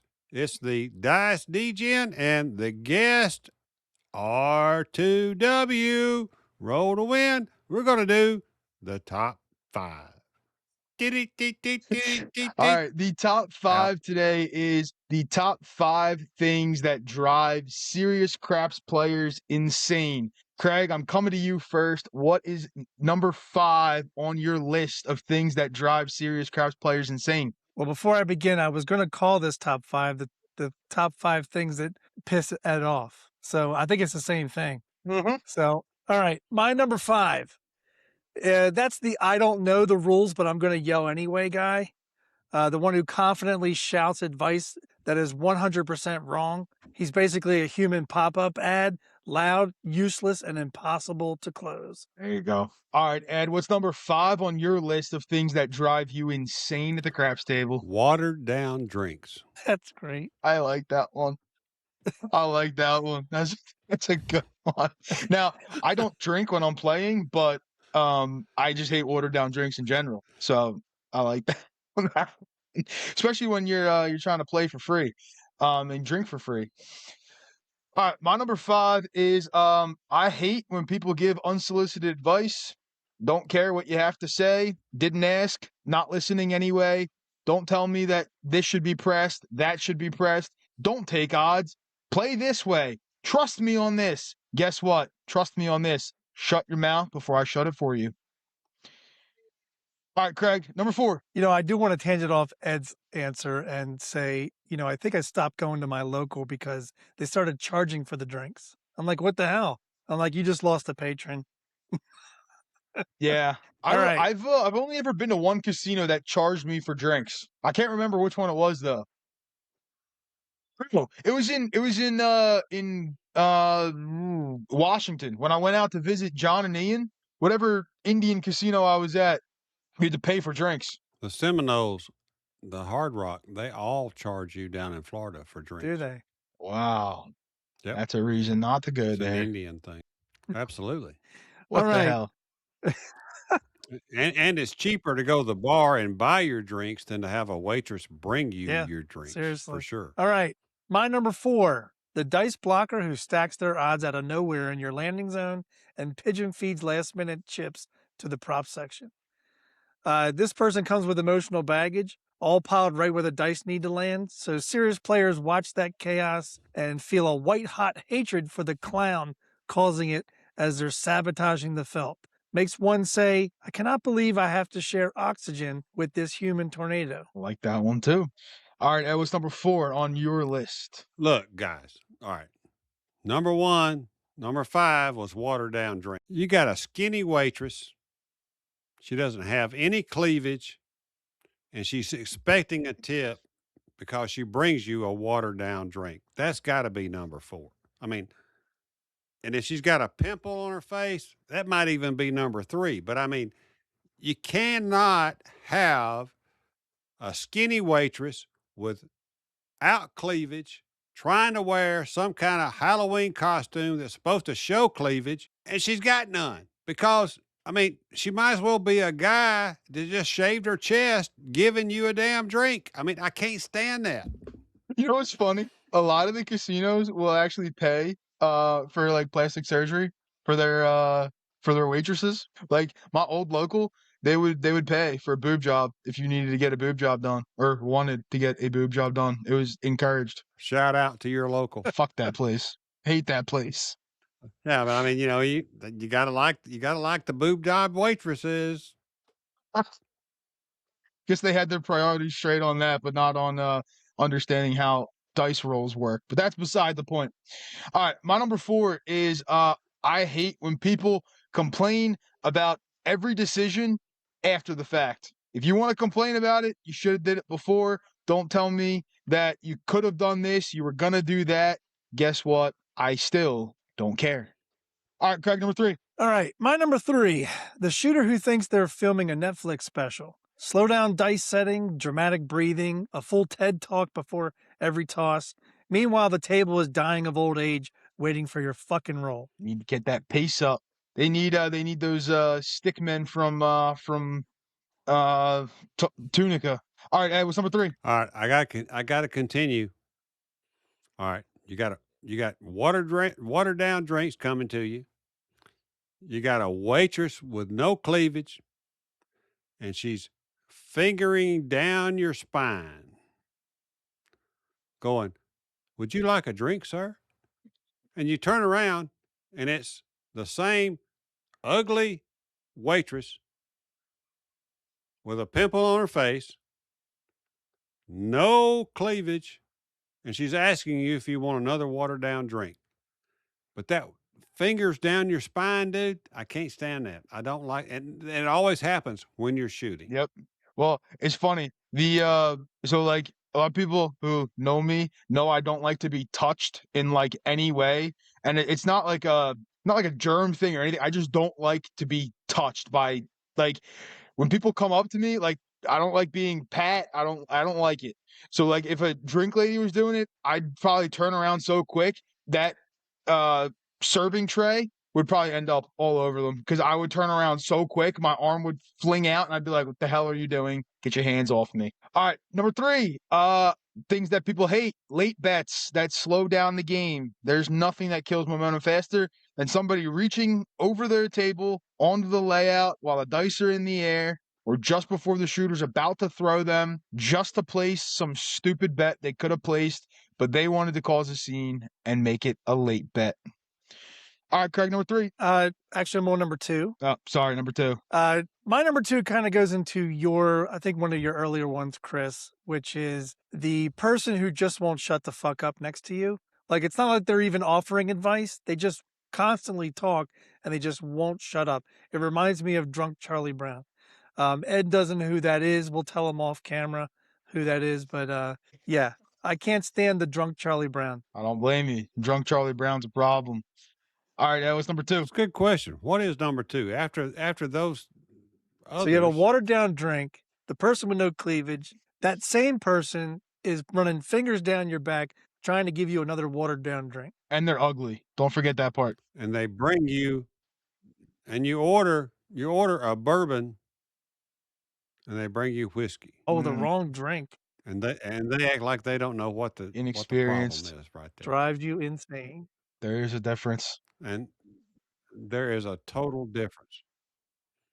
And you ask for a water, you're expecting a Fiji or something better, and they bring you a freaking little teeny tiny bottle with the casino brand on the label, and it's a little bitty 4-ounce bottle of water. Yeah. Yep. It's like they give me like Dasani or something. I hate Dasani. I went into that in a separate episode. Doesn't that piss you off when you get the wrong water? Yeah, it's like one sip, like one little gulp, and you're done. I don't mind Dasani, but give me a damn big bottle of Dasani. Don't give me a damn 4-ounce bottle of Dasani. It's 100%. Very problematic, especially on coffee runs at Harris. And they don't come back for another hour. I'm like, that's 2.5. The cocktail waitress doesn't come back regularly enough. All right, my number 2 is people who blame other people at the table for things that are happening. Blame the shooter for throwing a 7. They blame somebody for talking about something. They only blame everybody except themselves, and it creates unnecessary negativity that at a game that's supposed to be social and it's supposed to be fun. All right, Craig, I won't screw this one up. Number 1. What is the number 1 thing that drives serious craps players insane? I tried to think this, and I was thinking of you, Ed, when I thought of this one. I'm like, this has to piss Ed off. This is the person who changes the vibe mid-heater. They ask for new dice. They start changing their bets. They offer new energy at the table. And it's like serious players like Ed would feel like it's a punch to the soul. But nothing kills momentum faster than someone trying to switch it up during a miracle run. Like, just what are you doing? Just keep doing what you're doing. You've been nailing the 8s. I'll even expand on that, and that's not my number 1 or even my number 1.5, but what about those dumbasses who set the point and then throw the dice off the table and they ask for the same dice? Why the hell does it matter? All you've done is set a point. Just tell them to give you a damn new set of dice, dude. I mean, why in the hell would somebody want the same dice and they've thrown them one time? They've thrown them one time and they go, same dice. Doesn't matter. Doesn't matter at all. You have no rhythm. You have nothing. And then all of a sudden you set the point, you throw one off the table and you ask for same dice. That makes no sense to me. That's not my number 1, not my number 1.5. Sorry. Well, What's number 1 for Ed? you? Ooh, number 1.5 would be, all right, the cocktail waitress brings you a watered down drink. She's got no cleavage. She's got a big pimple on her face, and she runs her fingers down your back, and she brings you the wrong drink. That's 1.5. Number one is you're shooting the dice. You're in about you're in a good roll. You're maybe 10, 15 rolls in, and then your wife comes up and taps you on the back and goes, I need more slot money. That's number one. I hate At that least you when my know it. wife does At that. least you know. Yeah, there's nothing. You got to turn when my wife does that, turn your bets off. I'm going to 7 out immediately. I feel like Every nothing time. good happens when the significant other comes up to the table. It's never good. I always get something bad. And she never comes up unless I'm shooting. Yeah. Yep. If I'm standing there twiddling my thumbs, she's nowhere to be found. If I'm shooting the dice, it's tap, tap, tap. I need more money. Tap, tap, tap. I need more money. You're like, it was an hour since the last time I had the dice. You Yep. couldn't come up during the 50 minutes between? Yeah. Or the why do you have so much money out on the table? Why are you asking me? Just let me roll. Let me keep going. I'm trying to give you a bankroll, darling. Just shut the fuck up and let me shoot. Leave me alone. Yep. Yes. Stand right there. Don't move. That is what they need to do. My number one is the Rhythm Buster, not to be confused with the Bra Buster that Ed wants to see, not the opposite of that. But the Rhythm Buster, the person who is Who doesn't like good boob in a casino? it's a good question. Might have to put up a poll. Who doesn't appreciate a nice bosom at a craps The fact that table? you said bosom is I do. amazing. Don't you guys? I mean, what's wrong with a good bosom? What's wrong with good cleavage? Come on, Dice DGN. I know you're just recently married. You got wife DGN, but you're at a craps table. Would you rather look at some hairy guy, or would you rather look at a nice lady, good looking, with bosoms? I prefer the lady with bosoms. Thank you very much. Yeah, I would too. 10 times out of 10, and maybe twice on the 10th time. I forgot what my number one even was. It's good enough. I blew your number Yeah, one away. you I'm blew my sorry. number one away. Forget my number one. Who cares? This is a great episode. Craig, before we get into the closing, give us our tip of the episode. I already know Ed's tip of the episode is for any waitresses to go make sure that you have some cleavage showing. But Craig, what is our tip of the episode for the folks at home? All right. Our tip of the episode is shoot like a gunslinger, think like a surgeon. So when you step up to a craps table, you're playing 2 roles at once, and the players who master both are the ones who survive the chaos. A gunslinger shoots with swagger. They've got rhythm, confidence, and a presence. A good shooter owns the moment, the stance, the grip, the toss. But there's a twist. A surgeon thinks with precision, cold, calculated, unbothered by noise. They don't chase bets, don't get seduced by the table's mood, and certainly don't let their emotions talk them into poor betting decisions. Put those two together, and you get the perfect craps mindset. Good tip. Good tip. Sounds a little bit like Ed, or a lot of bit like Ed. I do call him the gunslinger. You do. You do call me the gunslinger. And why do you call me the gunslinger? I've always wondered that. Well, I'll tell you 2 things. When I first met you, you reminded me a lot like Burt Reynolds. And then I got more to know you and about shooting dice, and I put shooting and gunslinger, and you started reminding me of Gary Cooper. So like a Western. You're like the John Wayne of craps. I'd rather be Clint Eastwood. That's fine too. You're like the high drifter and the high roller. There you go. I like that. Thank you. I'm gonna stay on the Clint Eastwood side of the Western. Well, that's why we called the episode Sheriff's in Town. Really? Yeah, that's the title of the episode. The sheriff's in town. The sheriff is a 7. yeah. The deputy is the 11. There you go. There But you see, the go. sheriff know that? is also the person who's great at the job, but doesn't want the job. It's been fun, guys. It has been fun. We want to thank you for coming on and for hanging out with us this evening. We appreciate your time and our conversation. And again, for the folks at home who want to find Ed on the socials, Roll2Win Craps linked down below. Go check out Ed's Craps channel. Also, Casino Tears podcast is also linked down below. There is a YouTube channel. There's also a Patreon. Both will be linked down below. Ed, do you have any anything coming up on the Craps channel or on the Patreon for Casino Tears that you want to share with the folks at home? Well, on the Casino Tears YouTube channel, Fran's been doing it, and he's going to every other week. I'm going to see if I can attempt to fill in, basically with shooting or whatever bullshit I can come up with on the off weeks that he's not going to be doing, because he's going to go every other week, and I'm going to try to fill the spots in that. I'm already working on 2027 right now. There you go. 6 months ahead of schedule. I mean, it's crazy. I've got a lot of stuff going on to finish out 2026 with what we're doing with Casino Tears, the dice event, and all that. Hell, I'm already working on something that'll blow everybody's mind in 2027. That's awesome. We're looking forward to it. Also, looking forward to the release of your book. Well, me too. If that ever happens, We'll see whose book comes out first. Degen or Ed. Oh, I can tell you that 10 Tons is coming out first. 10 Tons is coming out first.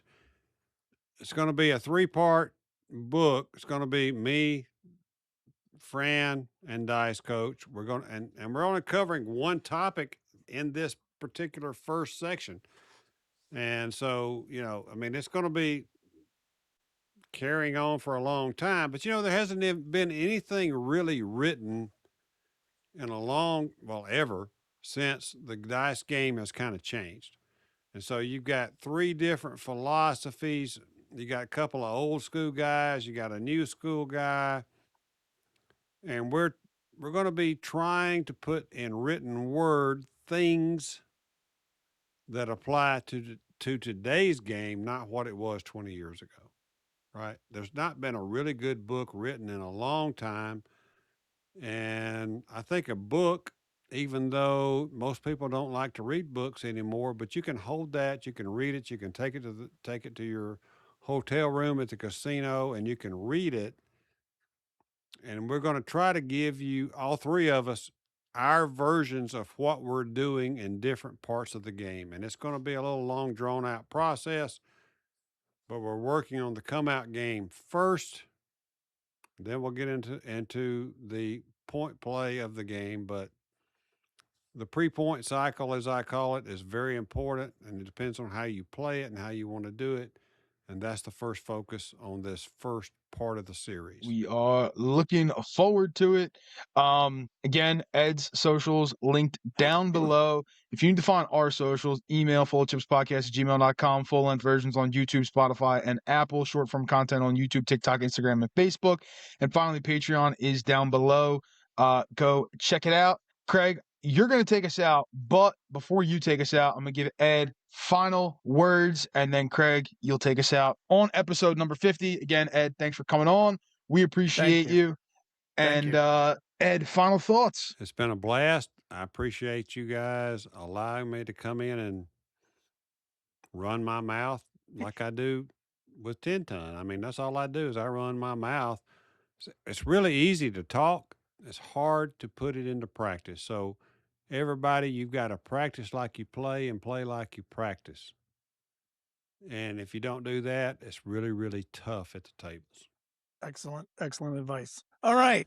That wraps up another wild ride here on our milestone episode 50, where tonight we got to sit down with the one and only Ed Robinson of Roll2Win Craps. The man's got stories, discipline, and a craps brain wired directly into the felt. Hell, we even also roasted the chaos gremlins tormenting serious players and armed you with the gunslinger surgeon mindset. If you weren't taking notes, that's on you. So again, toss with swagger, think with precision, and stay table tough while full of chips.